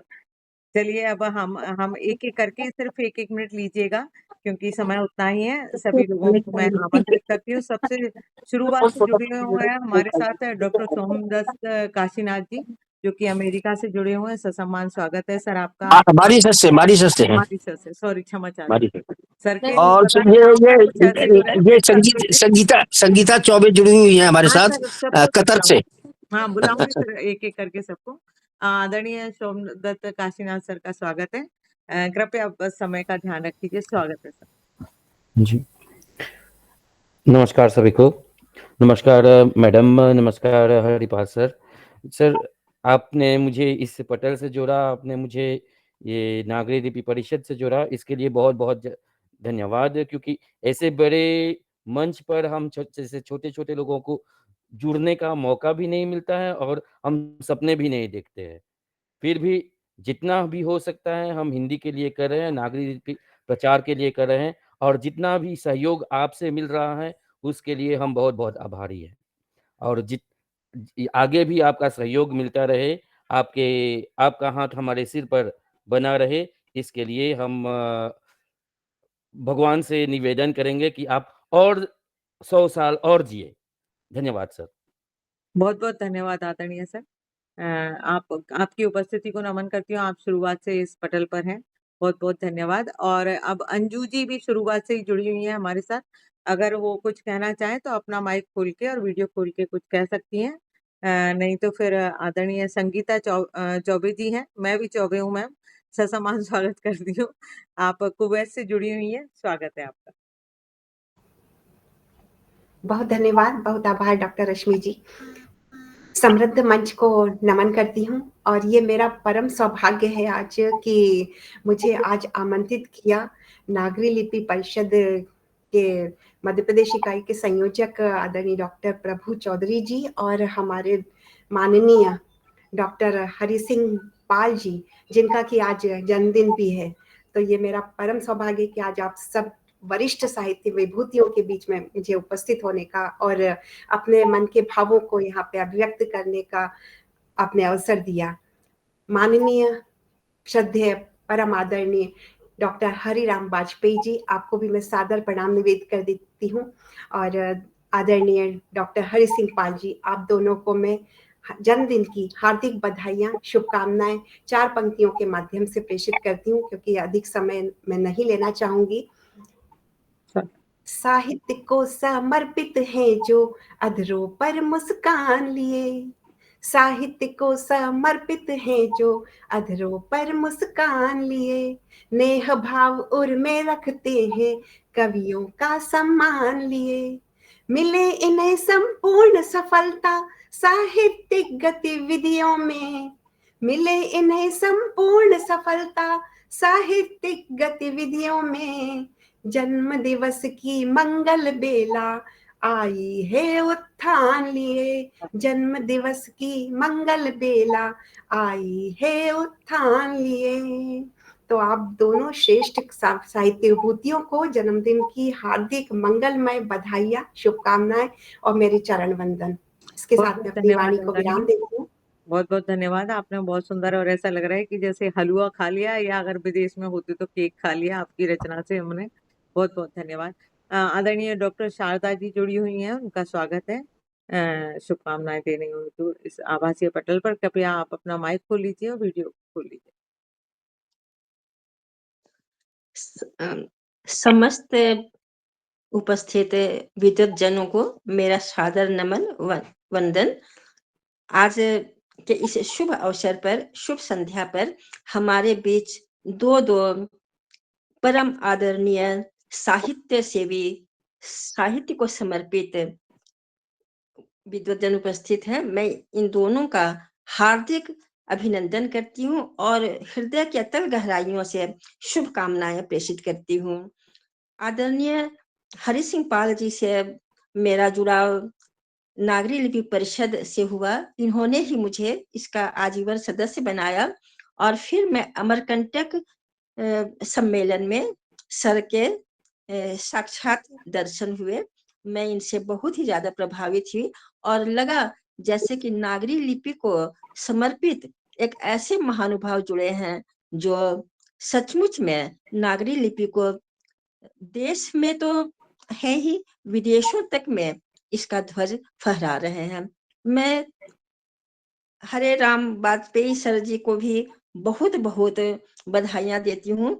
इन्होंने जो शुभकामनाएं दी हैं वह सचमुच में प्रेरणा देने वाला है और मैं हरि सिंह पाल जी के लिए चंद पंक्तियां समर्पित करती हूँ। सरलता सहजता की प्रतिमूर्ति अपने हरि सिंह पाल जी, सरलता सहजता की प्रतिमूर्ति अपने हरि सिंह पाल जी, नागरी लिपि के अग्रदूत हैं अपने हरि सिंह पाल जी। तन मन धन से अर्पित हैं जो अपने हरि सिंह पाल जी, तन मन धन से अर्पित हैं जो अपने हरि सिंह पाल जी। नागरी लिपि परिषद धन्य हुई है पाकर हरि सिंह पाल जी, पाकर हरि सिंह पाल जी। जन्मदिन की बहुत बहुत बधाइयां, शुभकामनाएं। ईश्वर आप दोनों को शतायु से भी अधिक आयु प्रदान करे और हमें आप दोनों का आशीष, नागरी लिपि को सहयोग, समर्पण मिलता रहे। बहुत बहुत धन्यवाद। बहुत बहुत धन्यवाद महोदया। आदरणीय अनिल जी हमारे साथ जुड़े हुए हैं, उनका स्वागत करती हूँ इस आभासीय पटल पर। आजकल शारदा जी मॉरिशस में है, अच्छा। तो शारदा जी और डॉक्टर सोमदेव जी मिलकर के वहाँ भी नागरी लिपि का कार्यक्रम करेंगे। सर आप अंतर्राष्ट्रीय स्तर जी पर हाँ, छाए हुए हैं। अभी नागरी लिपि पर मेरा एक साक्षात्कार भी ब्रॉडकास्ट हुआ है मॉरिशस से, दूरदर्शन से। बहुत बढ़िया, बधाइयाँ आदरणीय आपको। आदरणीय अनिल जी का स्वागत है इस आभासीय पटल पर। सर बधाइयाँ। सभी को सादर नमन करता हूँ और हृदय में कितनी खुशी है इस बात को मैं शब्दों में बयान नहीं कर सकता। आज सुबह मेरी हरि सिंह पाल जी से बात हुई तो ये इस प्रोग्राम से जुड़ने में मुझे एक फायदा और हुआ कि एक और मनीषी के दर्शन मैं कर पा रहा हूँ। हरे राम जी वाजपेयी जी को मैं बहुत बहुत शुभकामना देता हूँ।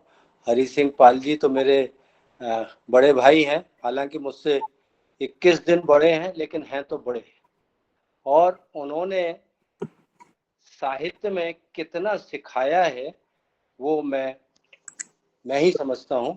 भारत ऑस्ट्रेलिया साहित्य सेतु की तरफ से मैं इन दोनों मनीषियों का हृदय से शुभकामना देता हूँ और अगले किसी आभासी प्रोग्राम में मैं वाजपेयी जी की विनती करता हूं कि अगर फ्री हो तो वो जरूर आए। हम लोग भारत ऑस्ट्रेलिया साहित्य सेतु में प्रोग्राम करते हैं। हरि सिंह जी कई बार आ भी चुके हैं और सच में ये है कि आज एक कॉम्बो प्लान मिल गया, एक के साथ एक फ्री मिला। मुझे बहुत बहुत बहुत बहुत शुभकामना।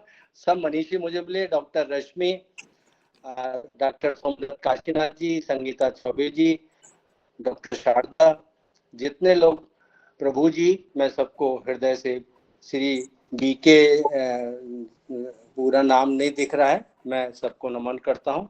बहुत बहुत धन्यवाद मुझको समय देने के लिए। बहुत बहुत धन्यवाद जी।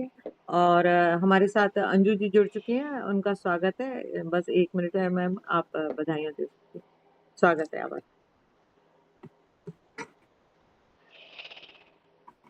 आपकी आवाज नहीं आ रही, कृपया माइक खोल लीजिएगा अंजू। अंजू माइक खोल ले।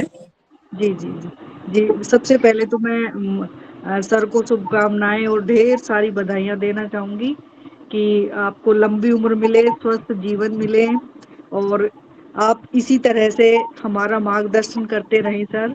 और सबसे पहले मैं मीटिंग में ये कहना चाह रही थी कि मुझे इस मंच से जोड़ने के लिए, मुझे नागरिक संगम से जोड़ने के लिए आप सबका धन्यवाद। और मैं नई हूँ, मैंने एक अभिलेख भी लिखा है और मैंने नागरी लिपि के कई अंक पढ़े हैं, मुझे बहुत अच्छे लगे। और जैसा कि सर ने अभी बताया था कि सौरभ पत्रिका का संपादन भी करते हैं हरि सिंह सर जी, तो मैं चाहूंगी कि सौरभ पत्रिका का भी मैं आजीवन सदस्यता लूं। तो ऑनलाइन में सर्च करूंगी कि सौरभ पत्रिका उसमें है या नहीं। मैं सर से कंफर्म करना चाहूंगी कि क्या सौरभ पत्रिका हमें ऑनलाइन उपलब्ध हो जाएगी सर? और ऑनलाइन हो जाएगी, ऑनलाइन ही हम भेज रहे हैं। आजकल उसका प्रकाशन ऑनलाइन ही मिल जाएगी। ठीक है सर, मैं सर्च करके पढ़ती वैसे हूँ। अगर आप नागरी लिपि परिषद के उस पे समूह पे जुड़ी हुई हो तो सर उस पे हाँ भी जी। भेजते हैं। अच्छा अच्छा अच्छा। हाँ जी, तो एक बार फिर से मैं अंत में आप सबका धन्यवाद और ढेर सारी शुभकामनाएं वाजपेयी सर को और हरि सिंह सर को। धन्यवाद। बस बहुत बहुत धन्यवाद आदरणीय मैम, आप जुड़ी उसके लिए। और आदरणीय रतिराम गिरेवाल सर भी हैं हमारे साथ, अगर वो शुभकामना देना चाहते हैं, स्वागत है सर। जी जी, धन्यवाद रतिराम महोदय। जी भी अब डॉक्टर हो गए हैं, अभी भी पीएचडी धन्यवाद मिल सर। गई अच्छा, है। बहुत बहुत जी बधाई है जी सर। जी, और धन्यवाद मुझे सर। ये सचमुच बहुत खुशी होती है कि सर हमेशा हर गोष्ठी से हमारे साथ रहते हैं, ये जी बड़ी बात है। बस वो उनका जी वीडियो ऑफ रहता है लेकिन रहते हैं सर। स्वागत है सर आपका, बहुत बहुत बधाई आप। जी जी। देवनागरी लिपि को विश्व लिपि बनाने के लिए जन जन तक प्रचार प्रसार करने में अनवरत सेवारत आदरणीय डॉक्टर हरि सिंह पाल महोदय जी को जन्मदिन की हार्दिक बधाई एवं अनंत शुभकामनाएं। बस धन्यवाद। मुझे भी ड्यूटी जाना है मैडम, बहुत बहुत रात्रि धन्यवाद पाली सर, है मेरा ड्यूटी। बहुत बहुत धन्यवाद। धन्यवाद सर। और हमारे साथ जी बहुत सारे लोग जुड़े हुए थे, शिवशंकर, डॉक्टर शिवशंकर अवस्थी जी और ललित शर्मा जी, जो कि अभी अभी लेफ्ट हुए हैं। शायद सबको अपने अपने काम याद आ गया मुझे, उनकी 2 घंटे की गोष्ठी थी या समय देखते हुए। लेकिन आप चैट बॉक्स में भी देखिए, सबने आपको शुभकामनाएं दी हुई है।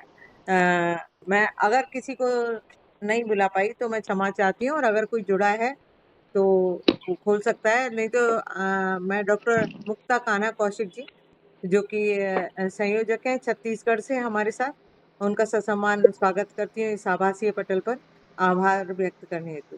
स्वागत है आदरणीय डॉक्टर मुक्ता कान्हा कौशिक, जो कि नागरी लिपि परिषद से भी जुड़ी हुई हैं और छत्तीसगढ़ में अनेक कार्यक्रम करवाती रहती हैं। स्वागत है। धन्यवाद रश्मि जी। राष्ट्रीय शिक्षक संचेतना एवं नागरिक लिपि परिषद मध्य प्रदेश इकाई के तत्वाधान में अंतर्राष्ट्रीय आभासी संगोष्ठी, जिसका विषय रहा विश्व में भाषा हिंदी एवं नागरी लिपि की सफलता एवं संभावना, साथ ही 2 विभूति, इनका जन्म दिवस हम मना रहे हैं। क से ज्ञ तक नागरिक का विस्तार, क से ज्ञ तक नागरिक का विस्तार, हर अक्षर में निहित ज्ञान का सार, यह लिपि है भारत की एकता की निशानी और सब भाषाओं को जोड़ती है हमारी नागरी लिपि। सब भाषाओं को जोड़ती हमारी नागरी लिपि। दो विभूति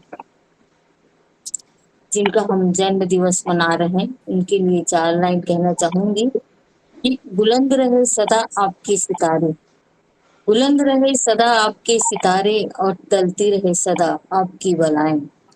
इसी दुआ के साथ आपको जन्मदिन की शुभकामनाएं, जन्मदिन की शुभकामनाएं। नागरी लिपि परिषद नई दिल्ली के महामंत्री जी, जो कि बहुत ही सरल और सहज व्यक्तित्व के धनी हैं, हम सबके मार्गदर्शक, प्रेरणा स्रोत, जो नागरी लिपि को विश्व की सफलता की ओर लेकर के जा रहे हैं। अंतर्राष्ट्रीय स्तर पर जिनको हम देख पाते हैं और जिनके मार्गदर्शन से हम समूह पर जुड़े हुए हैं, ऐसे महामंत्री जी जिनका मार्गदर्शन पाकर हम सभी गौरवान्वित महसूस करते हैं। जन्मदिन की बधाई, शुभकामनाएं देती हूँ पूरे नागरी लिपि परिषद परिवार और राष्ट्रीय शिक्षक संचेतना परिवार की ओर से। हिंदी भाषा को विश्व की ओर ले जा रहे मध्य हिंदी भारत के अध्यक्ष और राष्ट्रीय शिक्षक संचेतना के मार्गदर्शक आदरणीय हरिराम वाजपेयी जी को भी मैं जन्म दिवस की हार्दिक बधाई, शुभकामनाएं देती हूँ। हमारे बीच उपस्थित रहे मुख्य अतिथि के रूप में ओस्लो नॉर्वे से श्री सुरेश चंद्र शुक्ल जी का मैं हृदय से आभार व्यक्त करती हूँ, उनके उपस्थिति को नमन करती हूँ। विशिष्ट अतिथि के रूप में हमारे बीच उपस्थित रहे श्री पदम चंद गांधी जी, हृदय से आभार व्यक्त करती हूँ। डॉक्टर अरुणा शुक्ला जी उपस्थित रहे, उनका आभार व्यक्त करती हूँ। विशिष्ट अतिथि के रूप में मुख्य संयोजक परमादरणीय दीदी स्वर्णा जाधव जी, जिनका मैं हृदय से आभार व्यक्त करती हूँ। अध्यक्षता कर रहे हमारे बीच उपस्थित परमादरणीय श्री ब्रिज किशोर शर्मा जी का मैं पूरे परिवार की ओर से आभार व्यक्त करती हूँ, आपकी उपस्थिति को नमन करती हूँ। पूरे सूत्र का संचालन कर रही डॉक्टर रश्मि चौबे जी गाजियाबाद, जो हम सबको हमेशा प्रेरित करती हैं संचालक के रूप में, हृदय से आभार व्यक्त करती हूँ। और नागरी लिपि परिषद के मध्य प्रदेश के सूत्रधार और राष्ट्रीय शिक्षक संचेतना के सूत्रधार परमादरणीय डॉक्टर प्रभु चौधरी जी, जिनके मार्गदर्शन में आज सफलतापूर्वक यह अंतर्राष्ट्रीय आभासी संगोष्ठी सफलता की ओर बढ़ गई, हृदय से आभार व्यक्त करती हूँ, उनकी उपस्थिति को नमन करती हूँ। विशिष्ट वक्ता के रूप में डॉक्टर शहनाज शेख जी, महासचिव राष्ट्रीय शिक्षक संचेतना का मैं आभार व्यक्त करती हूँ, हृदय से नमन करती हूँ। डॉक्टर मुमताज पठान जी का मैं हृदय से आभार व्यक्त करती हूँ। आप सभी के उपस्थिति को नमन करती हूँ। आभासी संगोष्ठी में उपस्थित अंतर्राष्ट्रीय स्तर पर समस्त साहित्यकार विद्वज्जन, आप सभी की उपस्थिति को नमन करते हुए राष्ट्रीय शिक्षक संचेतना परिवार की ओर से आभार व्यक्त करती हूँ। हमारे बीच उपस्थित छत्तीसगढ़ से, मध्य प्रदेश से, पुणे से, दिल्ली से और अंतर्राष्ट्रीय स्तर पर उपस्थित सभी विद्वज्जनों को आभार व्यक्त करती हूँ। बहुत बहुत धन्यवाद। और जिनका मार्गदर्शन हम सबको मिलता रहता है, डॉक्टर हरी सी पाल जी, जिनसे मुलाकात छत्तीसगढ़ की बात करें या अमरकंटक की बात करें या दिल्ली में बात करें, एक हमारे लिए एक आधार स्तंभ है नागरी लिपि परिषद के, और उन्हें मैं पुनः बधाई देते हुए, हरिराम वाजपेयी जी को पुनः बधाई देते हुए अपने वाणी को विराम कर देती हूँ 4 लाइन के साथ कि सरल सुंदर देवनागरी हिंदी की पहचान और ज्ञान गंगा की धारा बहती हरदम महान, ज्ञान गंगा की धारा बहती हरदम महान, अक्षरों में छिपी संस्कृति की गहराई और हर शब्द में बसी भारत की भलाई, कहकर मैं अपने वाणी को विराम देती हूँ। बहुत बहुत धन्यवाद आदरणीय, आपका भी आभार व्यक्त करती हूँ कि आपने बहुत सुंदर तरीके से आभार व्यक्त किया। और अब मैं उन सब लोगों की ओर से जो कि इस आभासी पटल पर जुड़े थे लेकिन किसी कारणवश उनको जाना पड़ा या अभी भी जुड़े हुए हों, मैं नाम नहीं ले पाई हूँ, उन सब की ओर से आप दोनों महान महानुभावों को जन्म दिवस की हार्दिक शुभकामनाएं देती हूँ। और आदरणीय अध्यक्ष महोदय से आज्ञा चाहूंगी कि कार्यक्रम को विराम दें। आदरणीय वीके शर्मा सर। बिल्कुल। आज सुबह ही मैंने एक भजन लिखा था और मैंने आदरणीय पाल सर के वक्तव्य में सुना कि वो तो कृष्ण के ही साथ अपना वो मना लेते हैं जन्मदिन, और पता नहीं क्यों आज ही मुझसे लिखा गया है ये भजन, तो मैं उसी भजन की चंद पंक्तियों के साथ कार्यक्रम को विराम देना चाहूंगी और अपनी वाणी को विराम दूंगी। झूला झूलन चली आओ राधा प्यारी तुम्हें कान्हा पुकारे, झूला झूलन चली आओ राधा प्यारी तुम्हें कान्हा पुकारे, कान्हा पुकारे तुम्हें मोहना पुकारे, कान्हा पुकारे तुम्हें मोहना पुकारे, रस रचाती चली आओ राधा प्यारी तुम्हें कान्हा पुकारे, भक्तों पे कृपा बरसाओ राधा प्यारी तुम्हें कान्हा पुकारे। बहुत बहुत धन्यवाद। आदरणीय हरिराम वाजपेयी सर भी मंदिर की पूजा करने में लगे हुए रहते हैं, तो अवश्य उनको भी ये चंद पंक्तियां मेरी पसंद आई होंगी। इन्हीं पंक्तियों के साथ आप दोनों सहस्त्र वर्ष जिए, ऐसा हमारी तो इच्छा है, और आप दोनों का कृपा आशीर्वाद हम सभी पर बरसती रहे। और सचमुच मुझे इन दोनों के लिए ये कहने में बिल्कुल ऐसा नहीं लग रहा कि क्योंकि दोनों ही जब मिलती है तो मुझे महसूस ही नहीं होता कि ये किसी अन्य परिवार के सदस्य हैं। मुझे ऐसा लगता है हमारे ही परिवार के, हमारे ही कुछ बुजुर्ग हैं। बहुत बहुत धन्यवाद सर, और मैं अपनी वाणी को विराम देती हूँ। जी, हमारी तरफ से भी हरिराम वाजपेयी जी और हरिरंजन सिंह पाल जी को और आपको बहुत अच्छे संचालन के लिए बहुत बहुत धन्यवाद, आभार, और बीके शर्मा जी को भी धन्यवाद सर। वाजपेयी सर बहुत बहुत बधाई आपको जन्मदिन पर। मुख्य अतिथि उद्बोधन में जब बुलाया था तब मैंने आपको बधाई देने के लिए बुलाया था, कहीं आपको ऐसा ना लगे कि मैंने बुलाया नहीं।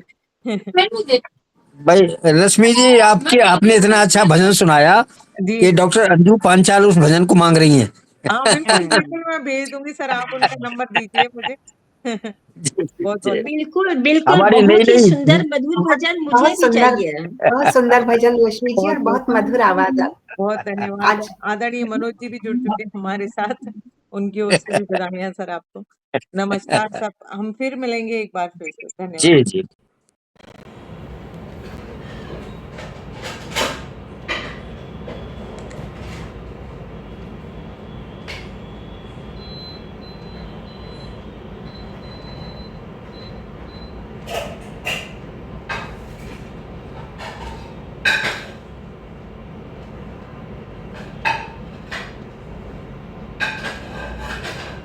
नमस्कार सर, मैंने जो उद्बोधन के लिए बुलाया था तो मुझे लगा आपने तभी बधाइयाँ दे दी, तो अगर एक बार और बुलाने की सोच रहे थे आप तो क्षमा प्रार्थना सर।